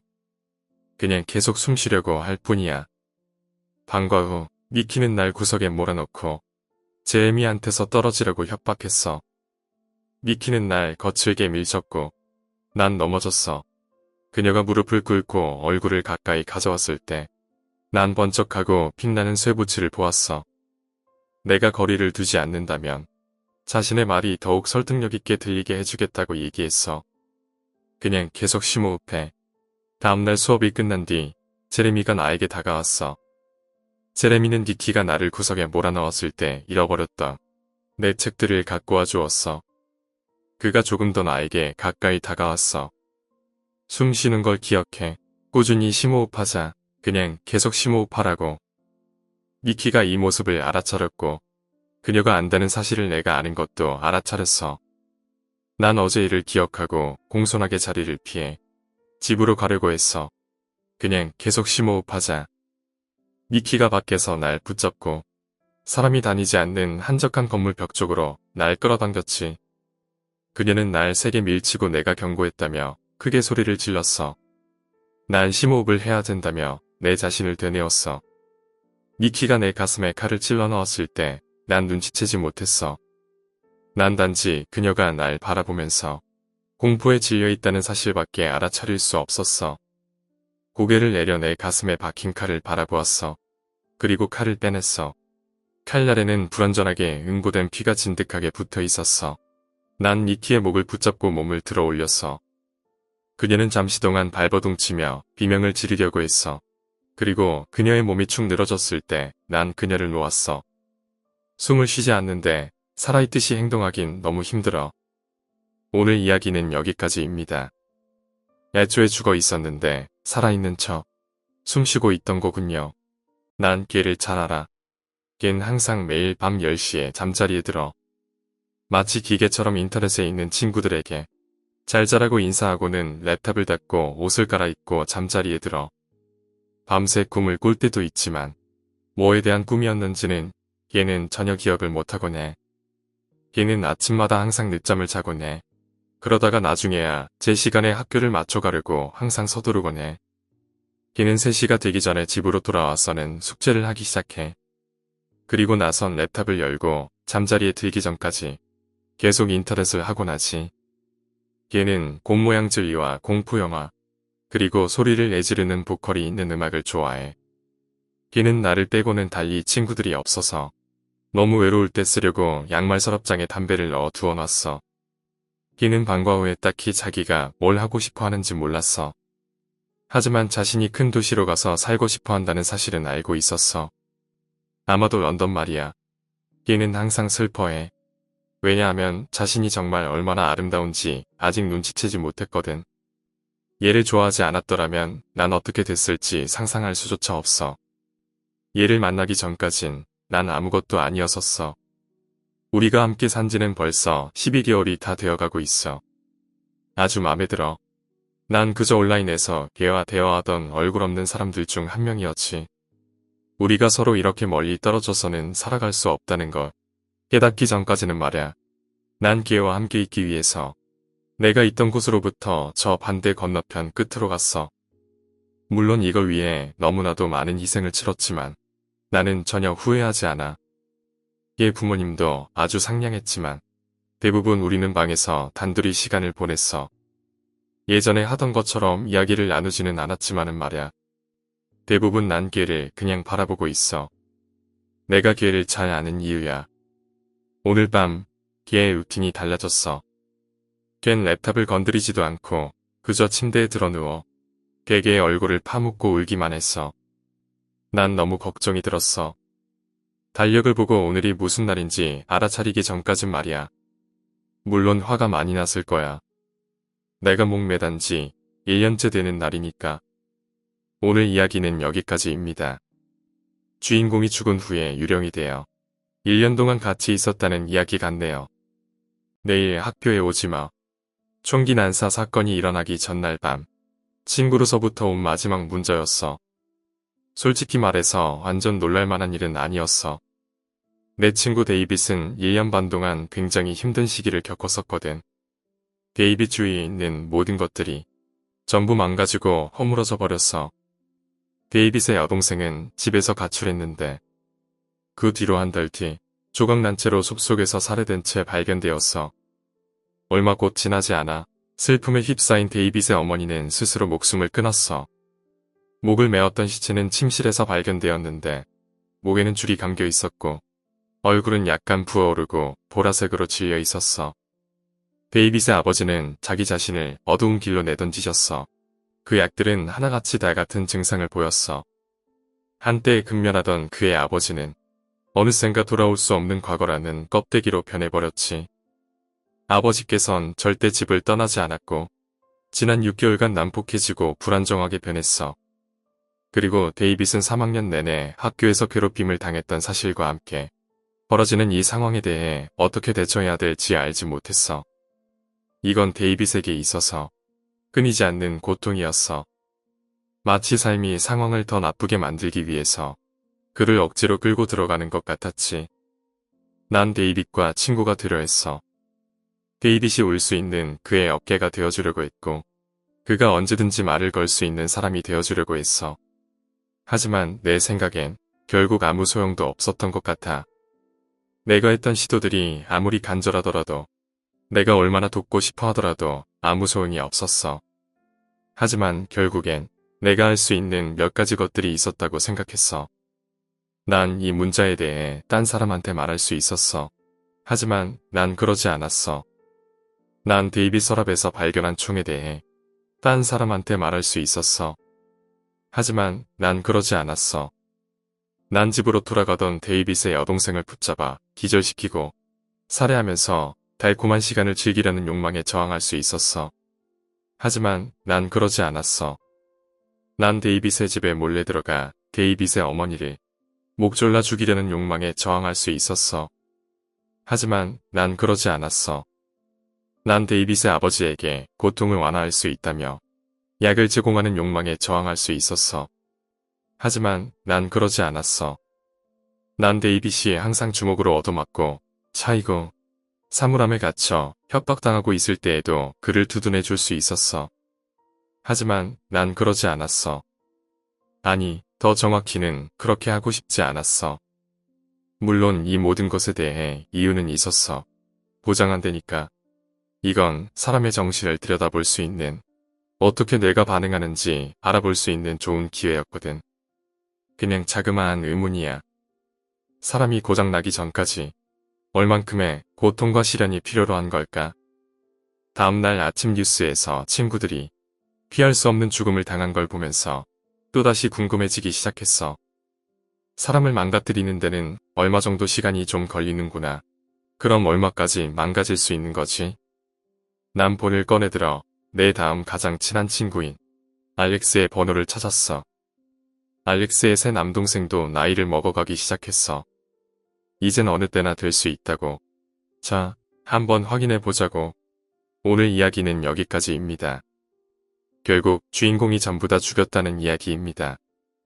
사형 선고. 난 마침내 오늘 사형 선고를 받았다. 처형 날짜까지 앞으로 정확히 91일. 처음엔 난 두려움에 꼼짝도 할 수 없었어. 나는 이곳에 12년 동안 있었어. 내가 말하는 이곳은 평균적인 보건법을 따르는, 법을 준수하는 그런 감옥을 말한 게 아니야. 이곳은 작고 춥고 질병이 들끓는 독방이야. 그들이 이곳에 날 가둔 이후로 신선한 공기를 마셔보지도, 태양을 보지도, 그리고 내가 사랑하는 사람들의 목소리를 들어보지도 못했어. 내게 주어진 세상이라고는 이 콘크리트 상자뿐이야. 오해는 하지마. 난 비록 비참한 존재이지만 어떻게든 이 끊이지 않는 희망에 여전히 시달리고 있어. 내가 살아남은 이상 희망이 있을 거라고 생각하는 내 자신을 납득 안 하려 해도 안 할 수가 없었어. 뭐 더 이상 문제될 건 없지만 난 결백하다고. 대충 79일쯤 남았어. 난 복도 끝에 창문을 보기 위해 창살에 얼굴을 꾹 갖다 댔어. 집요하게 말야. 아무런 도구나 재료 없이 내가 죽어갈 날짜를 세려고 노력하는 건 정말 고통스러운 일이야. 잠들고 싶지 않아. 잠이 들면서까지 시간의 흐름을 알아차릴 수 없는 위험을 감수하고 싶지 않아. 하지만 잠들고 싶어. 이 생각을 멈출 수 있게 말야. 이건 너무 악랄해. 2달 남았어. 난 간수에게 제발 시계를 보게 해달라고 부탁하고 빌었어. 그리고 처음으로 내 요구가 승인되었어. 하지만 시간은 동시에 빨라지거나 혹은 느려지면서 곧 나에게 있어서 제일 큰 적이 되었지. 물론 언젠가 그날이 올 거라는 사실을 알았었지만 언제인지는 알 수 없었거든. 알지 못해 고통스러운 게 아니었어. 알기에 고통스러운 거야. 만약 너에게 살 수 있는 날이 3주만 남아있다면 뭘 할래? 여행, 잘못되었던 걸 바로잡는 일, 사랑하는 사람들과 얘기하기. 난 이것들 중 아무것도 할 수 없어. 내가 할 수 있는 일이라곤 날짜를 세는 것과 공포에 떠는 일이야. 공격받는 건 이젠 흔한 일이고 난 이제 모든 시간들이 무서워. 가족들이 보고 싶어. 이 감옥 안엔 아무것도 없어. 하지만 적어도 아무것도 없다는 걸 내가 알고 있잖아. 이 벽들은 내 거야. 적어도 익숙하잖아. 하지만 죽음은 정말 철저히 아무것도 알려지지 않았잖아. 지금 내 상황보다 더욱 나빠질 수 있는 실질적인 확률이 있다는 거야. 그리고 이런 암울한 확률들을 상상해보는 것을 빼곤 난 아무것도 할 수 있는 게 없어. 잘못 생각했어. 이것보다 끔찍한 건 없어. 오늘이 바로 그날이야. 그리고 이 지랄 맞은 시계의 초침 소리가 날 미치게 만들고 있어. 그래 준비됐다고. 이전 91일이 내 삶에 있어서 가장 끔찍한 나날들이 되었지만 그치만 말이야. 난 지금 깨달았어. 아마도 내가 죽음을 환영해야 한다고. 받아들여야 된다고. 내 애정을 가득 담아주어야 한다고 말이야. 그리고 내가 되어버린 인간의 모습을 껍질을 대신하게 두어야 한다고. 난 준비됐어. 즐거워. 난 웃고 있어. 사형 날짜로부터 4달이 지났어. 아무도 나한테 오지 않았어. 시간이 좀 걸렸지만 광기에 휘둘린 김에 콘크리트 벽을 벅벅 긁어서 내 손톱 몇 개들을 희생시켰어. 얼마 동안 먹지도 않았어. 목에 피가 맺힐 정도로 소리를 질렀어. 그리고 내 오줌은 갈색으로 변했어. 하지만 결국 내가 기대하고 있었던 안도를 마침내 느낄 수 있었어. 내가 살아만 있다면 희망이 있을 거라고. 오늘 또 다른 연락을 받았다. 처형 날짜까지 앞으로 91일. 오늘 이야기는 여기까지입니다. 계속 사형 날짜가 91일, 91일, 91일로 리셋되면서 연장되는 것 같네요. 사진에서 무엇이 잘못되었는지 말할 수 있나요? 나는 사진을 액자에 넣어두었다. 액자는 내 사무실 한켠의 같은 장소에서 지난 2년째 그 자리를 지키고 있다. 이 사진은 내 자신을 상기시켜준다. 더 열심히 일하기 위해서. 내가 느리게 행동한 탓에 일어났던 그 모든 아픔들을 잊지 않기 위해서 말이다. 그해 여름, 17명의 아이들이 실종되었다. 누가 이러한 일을 벌였는지 단서조차 없이 아이들은 자신의 침실에서 납치당했다. 이 사건은 내가 이전에 맡았던 그 어떠한 사건들보다 내 마음을 아프게 했다. 매일 또 다른 부모가 나에게 찾아와서 물었다. 왜 아직도 내 아이를 찾지 못하는 거예요? 그리고 나는 저도 노력하고 있습니다. 믿어주세요. 라고 대답해야만 했다. 실종 인원이 16명째가 되어갈 무렵 우리는 사진이 들어있는 한 장의 편지를 받았다. 그 사진 뒤편엔 글이 적혀 있었다. 시간이 가고 있다. 만약 너가 잘 알지 못했더라면 이 사진이 꽤나 아름답다고 생각했을 것이다. 사진엔 오래된 자갈길이 언덕을 타고서 구불구불 길이 나 있었다. 사진은 도로 한복판에서 찍혀져 있었고 렌즈는 그 길의 초점을 잡고 있었다. 도로 한쪽으로는 최근에 떨어진 듯한 밝은 가을빛의 낙엽잎들이 길가에 놓여 있었다. 낙엽잎들은 강한 빗줄기 때문인 건지 살짝 눌린 채 엉겨 붙어 있었다. 도로 중앙에는 조그마한 바구니가 놓여져 있었다. 카메라 각도 때문에 그 안에 무엇이 들어있는지는 알 수 없었다. 도로 양쪽에는 십자 모양의 그림자들을 들이우고 있는 거대한 소나무들이 있었다. 우리 부서는 이 장소를 찾을 수 있었지만 그곳엔 어떠한 증거도 없었다. 도로 위엔 바구니가 없었다. 숲속에도 아무것도 없었다. 부서는 그저 잘못된 단서였다고 일축지었지만 사진의 무언가가 나를 사로잡았다. 그 후 1년간 나는 그 사진을 내 책상 안에 보관해 두었다. 이 사진이 무엇을 의미하는지 알아내기 위해서 말이다. 내가 원했던 것은 그저 아이들에게 무슨 일이 벌어졌던 건지 그들의 부모들에게 알려주고 싶을 뿐이었다. 이 사진엔 무언가 어긋난 점이 있었다. 무언가 굉장히 부자연스러운 기분을 들게 만드는 것. 난 이것에 대해서 매일 생각해왔다. 바구니, 낙엽, 소나무들. 그러던 어느 날 딸깍하고 퍼즐이 맞춰졌다. 낙엽과 소나무, 소나무엔 이파리가 없다. 솔잎만 있을 뿐이다. 솔잎은 색이 변하지도 않을 뿐더러 가을이 되었다고 바닥으로 떨어지지도 않는다. 낙엽더미가 자연스럽지 않았던 것이다. 사진을 바라본 지 1년이 지나서야 부모들에게 아이들을 찾지 못했다고 말한 지 1년이 지나서야 나는 마침내 알아냈다. 난 사진 속의 낙엽으로 뒤덮인 곳을 파내려가기 시작했다. 그게 밑에는 바구니가 파묻혀 있었다. 바구니 안에는 한 아이의 두개골이 들어있었다. 치아 기록 결과 이 두개골은 마이클 플래스터로 신원이 밝혀졌다. 실종된 아이들 중 한 명이었다. 난 그 지역의 발굴 수색 작업을 지시했다. 다른 아이들 또한 근처 부근에서 묻혀진 상태였다. 그곳에선 단 한 구의 해골만이 온전히 발견되었다. 사진을 받기 바로 며칠 전에 실종되었던 아이였다. 다른 아이들과 달리 그녀의 일체는 관 속에 들어있었다. 그녀의 드레스 앞에는 쪽지가 꽂혀 있었다. 사진 뒤에 적혀 있었던 것과 같은 글씨체였다. 48시간 분량의 공기, 넌 그녀를 살릴 수 있었다. 오늘 이야기는 여기까지입니다. 산타에게 선물을 받으려면 어떻게 해야 할까? 엄마는 말했어. 크리스마스에 선물을 받고 싶다면 산타를 믿어야 한다고 말야. 하지만 가끔씩은 정말 믿기 힘들어. 쇼핑몰에서 본 산타가 작년에 내가 봤던 산타랑은 많이 달랐을 때처럼 말이야. 만일 내가 이 이야기를 엄마에게 한다면 엄만 다시는 이거에 대해서 얘기하지 말라고 할 거야. 내가 얘기를 해버린다면 크리스마스에 나는 아무런 선물도 받지 못할 거야. 엄마는 항상 나에게 그저 산타의 마법이라 생각하라고 얘기해줬어. 작년 크리스마스엔 난 내 여동생을 공원으로 데려갔어. 내가 친구들이랑 눈싸움을 하던 동안 여동생은 눈사람을 만들고 있었어. 그날 산타가 공원에 오는 것을 우리는 봤어. 산타는 와서 우리들에게 포장이 벗겨진 조그마한 선물들을 나눠줬어. 산타는 우리가 전부 착한 아이들이라고 했어. 산타는 내 동생의 선물은 너무 커다래서 썰매에 두고 왔다고 얘기했어.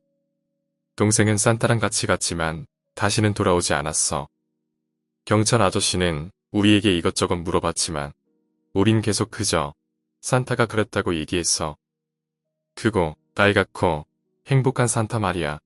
우리가 알던 건 그게 전부였어. 이번 해에는 평소보다 훨씬 더 많은 선물을 받았어. 산타가 이웃에 살던 위킨스 아저씨랑 많이 닮았다고 아무한테 얘기하지 않기를 참 잘했어. 여동생이 썰매가 아니라 파란색 픽업 트럭에 타던 걸 본 것도 말야. 엄마는 아무한테도 이 이야기를 하지 말라 했어. 그저 산타의 마법이라고 했어. 크리스마스에 선물을 받고 싶다면 엄마는 산타를 믿어야 한다고 그렇게 말했어. 오늘 이야기는 여기까지입니다. 엄마가 여동생을 위킨스 아저씨에게 팔았나 보네요. 새벽에 일어났던 사고. 새벽 1시였다. 가이 헬버스는 어두컴컴한 마루에 혼자 앉아 있었다. 그는 1시간 넘게 자리에서 움직이지 않고 있었다. 그의 머릿속에선 그날 일은 저녁에 벌어졌다.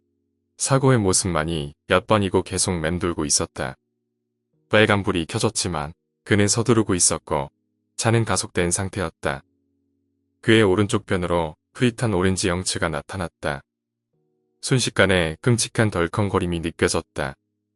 자전거를 타던 사람은 차 앞에 후드 위로 굴러가 인도 쪽 시야 밖으로 사라졌다. 경적은 요란하게 울려댔고 그는 공황 상태에 빠졌다. 그는 발을 엑셀 페달로 옮겼다. 끼익하는 소리와 함께 그는 그 혼란에서부터 어둠 속으로 달아나 버렸다. 떨리는 몸을 이끌고 집에 도착하기까지 그는 사이드 미러만을 줄곧 살피고 있었다. 왜 도망친 거야, 이 멍청아. 이 일이 일어나기 전까지 그는 단 한 번도 범죄를 저지른 적이 없었다. 그는 자신이 감옥에서 보내게 될 시간들, 사라져버릴 그의 커리어, 그의 가족, 그리고 그의 미래를 상상하며 자신을 자책했다. 지금이라도 경찰을 찾아가는 건 어때? 넌 변호사를 구할 수 있잖아.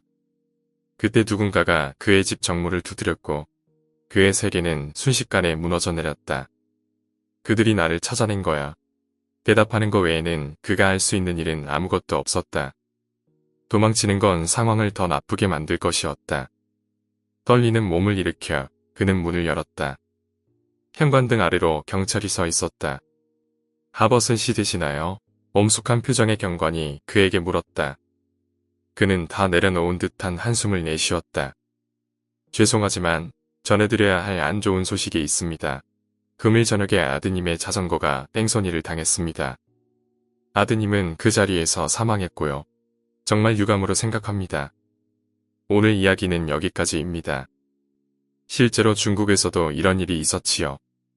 어떤 남자가 사람을 치고 뺑소니를 쳤는데 자기 아내와 어린 딸아이였답니다. 병원만 데리고 갔으면 살았을 거라고 하네요. 신의 선물. 내 삶은 말야. 네가 생각한 것만큼 그렇게 흥미롭지는 않았어. 정말이야. 무슨 헐리우드 영화처럼 돌아가지 않았다니까. 난 그냥 평범한 남자이긴 했지만 어떤 능력을 가지고 있었어. 신의 선물이라고 생각하고 있어.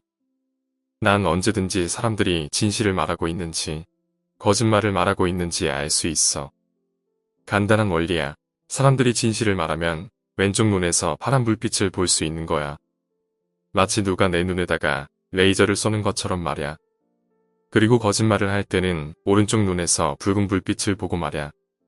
부모님은 내가 공감각 쪽 질환이 있다고 생각하신 것 같지만 난 나이를 먹어가면서 이게 능력이란 걸 알아차렸어. 내가 학교나 대학에서도 이 능력을 쓰면서 놀고 먹었을 것 같냐고. 난 이 능력을 사용해서 심지어 영국에서 대기업을 위해 거래를 협상하는 일자리도 얻었어. 네가 미팅룸에서 사람들 땀이 뚝뚝 떨어지는 광경을 봤어야 했다니까. 난 이게 삶의 부정행위라던가 그렇게 생각하지는 않아. 사실 이 능력을 사용하지 않는 건 눈을 감고 남은 평생 동안 장님인 척 살아가는 거랑 마찬가지잖아. 이건 말도 안 된다고. 그치만 이 능력이 좋기만 한 것도 아냐. 가끔은 완전 끔찍하다고. 의사가 내 동생이 혼수 상태에서 깨어났다고 말했을 때 붉은 빛을 봤어. 내 아내가 자긴 바람피지 않는다고 말했을 때에도 나는 붉은 빛을 봤어. 16년 동안 부부로 살아왔는데 말이야. 하지만 이혼할 수는 없었어. 애들이 엄청 충격을 받을 테니까. 심지어 내 아내가 교통사고로 인해 죽어갈 때도 붉은 빛을 봤어. 아내의 마지막 말은 날 사랑한다는 말이었지. 삶에 익숙해지는 법을 배워간다. 그 말은 사실이 아니었어. 적어도 내 아내의 마지막 말은 날 편하게 해주려고 한 건데, 날 행복하게 해주려고 한 건데, 아무런 후회를 남기지 않기 위한 건데, 이런 것들이 사실이 아니라면 난 어떻게 해야 돼? 나에게 있어선 좀 많이 복잡했던 것 같은 이야기 같네. 더 생각해보기가 좀 두렵기도 하고. 좋은 시간이었어. 친구, 저쪽에서 다시 보길 바랄게. 그는 천사를 따라 천국의 문으로 향했고 그곳엔 믿기 힘든 광경이 펼쳐지고 있었습니다. 따스함이 그의 몸을 감쌌고 부정적인 마음은 전혀 없이 앞으로 나아갔습니다. 천국 입구에서 불과 몇 발자국밖에 떨어져 있지 않았지만 그는 문 건너편을 볼 수 없었습니다. 곧이어서 눈부신 불빛이 그의 눈앞에 비추었고 그는 한 번도 알지 못했던 흥분이 자신을 채우는 걸 느낄 수 있었습니다. 그 광경이 그를 잠깐 멈추게 만들었습니다. 검은 피부의 천사가 그에게 돌아서서 말했습니다. 무엇을 기다리고 계십니까? 천국이 당신을 기다리고 있습니다. 아마도 경외감 때문에 그런 걸지도 모릅니다. 아마도 그의 상상일지도 모릅니다. 아마도 운명이 이 길을 가야 한다고 결정한 것일지도 모릅니다. 문을 지나갈 때 그는 오른쪽 눈을 꼭 감았습니다. 왜냐하면 몹시 불쾌한 붉은 빛이 아주 선명하게 빛나고 있었기 때문입니다. 오늘 이야기는 여기까지입니다. 천사가 주인공한테 거짓말을 했네요. 그 뒤에는 지옥이거나 혹은 끔찍한 삶의 반복됨이 있는데 마지막 가는 길을 편하게 해주려고 거짓을 말한 거죠. 때로는 사소한 진실을 덮는 편이 나을 때도 있는 것 같습니다. 엘리베이터에서 여자와 단둘이 있었다. 일요일 오전, 쉬는 날이지만 밀린 업무를 하기 위해 회사에 나왔다.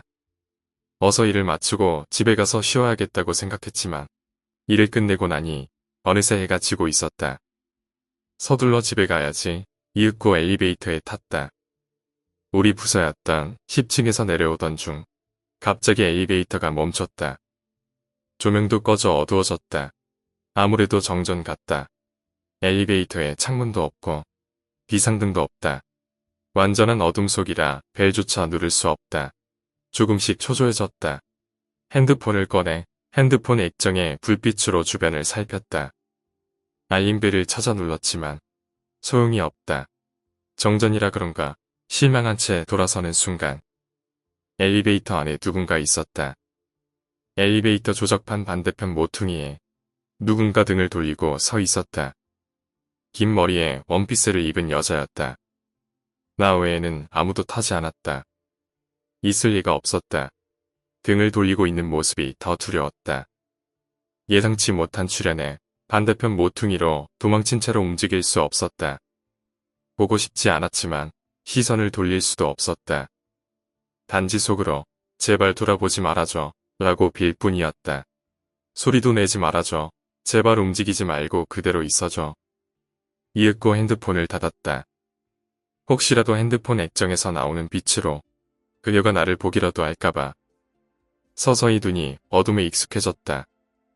그녀는 여전히 등을 돌리고 있었다. 내 몸은 점점 굳어지고 식은땀이 절로 났다. 갑자기 그녀가 움직였다. 등을 돌린 채로 엘리베이터의 조작판으로 가기 시작했다. 걷는 게 아니라 미끄러지듯이 소리 없이 움직였다. 내 입에서 비명이 나올 것 같았지만 필사적으로 삼켰다. 이윽고 그녀는 조작판 앞에 섰다. 손을 들고 꼭대기층 버튼을 눌렀다. 어두웠지만 그녀의 손이 상처투성이었던 게 보였다. 그리고 천천히 고개를 돌려 나를 보더니 이렇게 말했다. 몇 층에서 떨어질까요? 그녀의 얼굴은 산 사람의 것이 아니었다. 상처투성이에 두 눈은 빠지고 없었다. 비명을 지르는 순간 조명이 켜졌다. 엘리베이터가 움직이기 시작했다. 이윽고 경비원의 목소리가 들린다. 잠시 정전이었는데 지금 괜찮습니까? 그녀는 사라지고 없었다. 나는 무사히 엘리베이터에서 나올 수 있었다. 나중에 동료들에게 이야기를 들어보니 회사 옥상에서 뛰어내렸던 여직원이 있었다고 한다. 오늘 이야기는 여기까지입니다. 오늘 이야기가 재미있으셨다면 구독과 좋아요 부탁드립니다. 감사합니다.